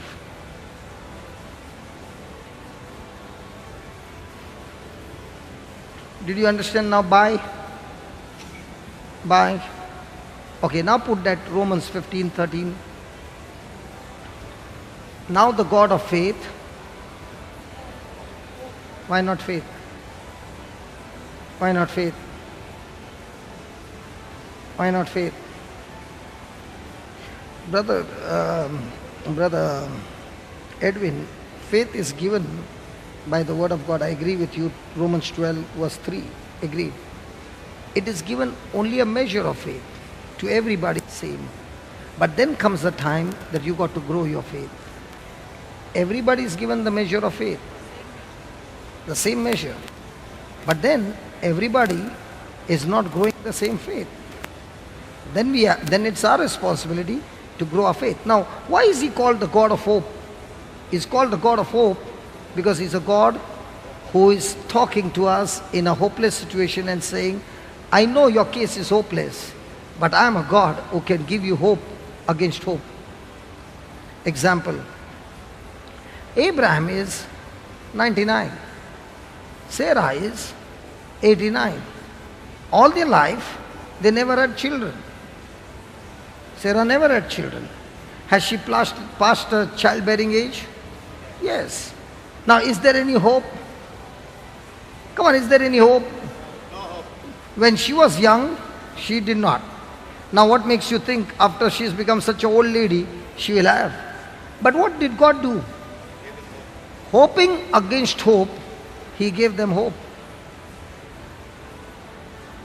And how did He give them hope? Through His promises. See, whenever we make any hope, the first question should be, am I making hope in line with God's word, or it is against God's word? For example, a person is married and he looks at a beautiful girl passing by and he says, God, you said whatever you ask in prayer, first believe you have received it and it shall be yours. Lord, I'm already married to her and I'm already having 3 children from her. In the name of Jesus, I thank you, Lord, I thank you.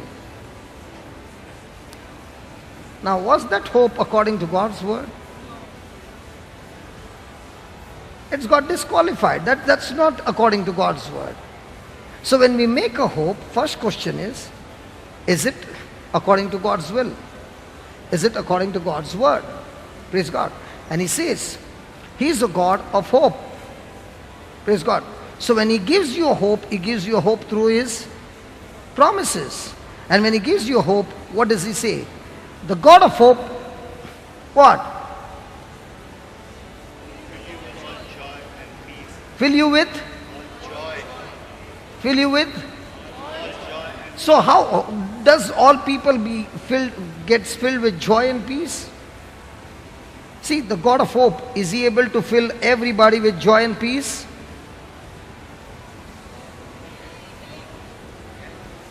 Now many people must be thinking, why is he asking so many questions?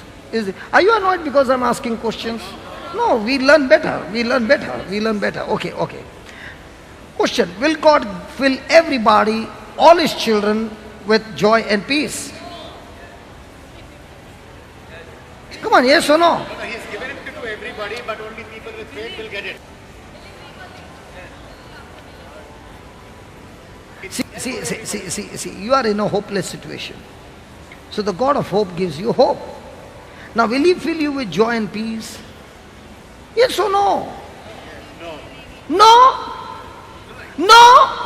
He is the one who gave you the hope. He is the one who gave you the hope. If I don't believe, if I don't read the word, then He will not fill me. Good. Conditions applied. Good. Now read it. Now the God of hope fill you with all joy and all peace. Condition applied. So if a person is having unbelief, will there be joy? Will there be hope? And if there is no joy and no hope, now is there any question of faith?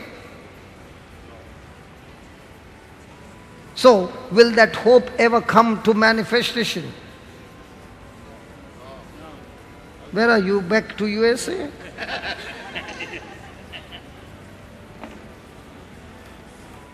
Or is it jet lag? Hallelujah. Hallelujah. Hallelujah. So what is important? Believing. Believing what? The scripture. What will the scripture give you? Even in a hopeless situation, He will give you hope. Now question. For Abraham, when God said, did he believe? Yes. Yes. And for his believing, did God only give him the promise, or did God ask him to do something? Asked him to do something. What was that? Count the stars. Count the stars. Is it easy every night to count the stars? And the full night is there and the wife is at home? The wife will say, where are you going? I'm going to count the stars. Then we'll have a baby. And why are you going to count the stars? Because God said, if I count the stars, we will have a baby. What do you think the wife will say? She'll go to all her family members and say, my husband has gone nuts, man. Every night he's going out on the terrace, and I'm asking, why are you going to the terrace? I'm going to count stars. And what are you counting the stars for? Because we are going to have a baby. Gone out of his nuts. Crazy. But what did Abraham do? He believed. He believed.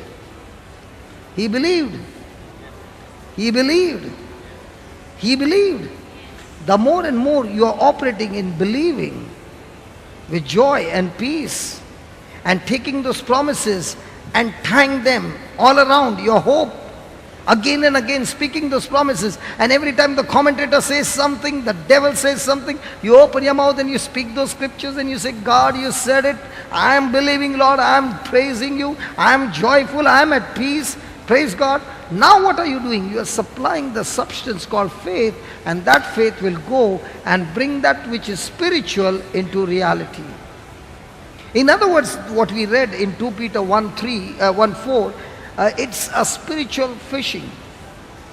You know, when the fisherman goes, he puts that bait and he's waiting for the fish to bite, and then he pulls it out and he gets the fish, right?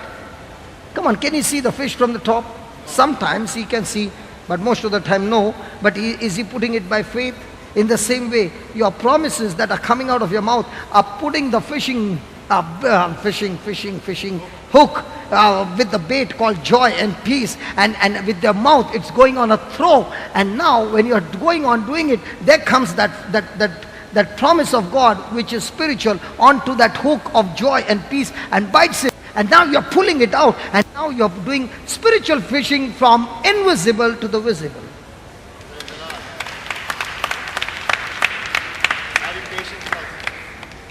And this spiritual fishing has got one big condition, one important condition. It should be done with love. If there is no love, you can do fishing the whole day, you don't catch any fish. Can I show you that? Yes. Galatians chapter 4 verse 6. 4 verse 6 or 5 verse 6. I am not sure. 5 verse 6. Thank you. Thank you. For in Christ Jesus, neither circumcision availeth anything, nor uncircumcision, but faith, which worketh by love. But faith. Worketh by love. So if your love is if your love is disconnected, for example, you are a person of prayer, you are a person of holding on to the promises, you are confessing, you are believing, but at the same time you get offended with everybody. People come and speak something and you are offended, you are bitter, you are with all those negative emotions. Now the Bible says faith stops working.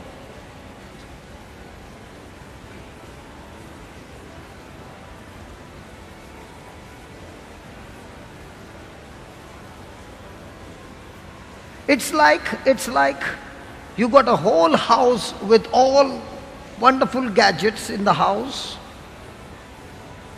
and the fuse is blown off.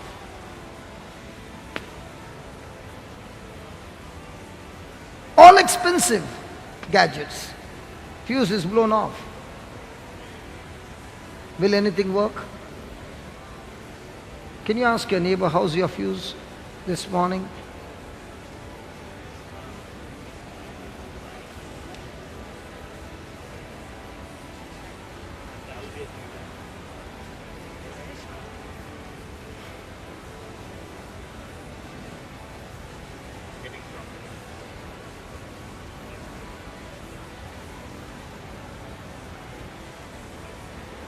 Why are you blowing off his fuse now?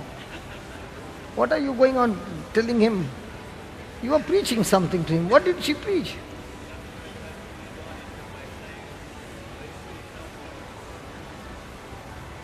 What did she ask you?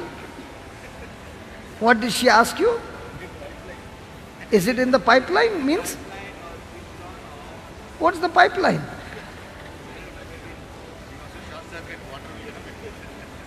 What did you ask him?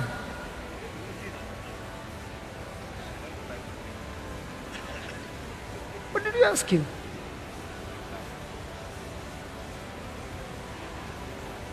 Hallelujah. Because he got nervous with the questions.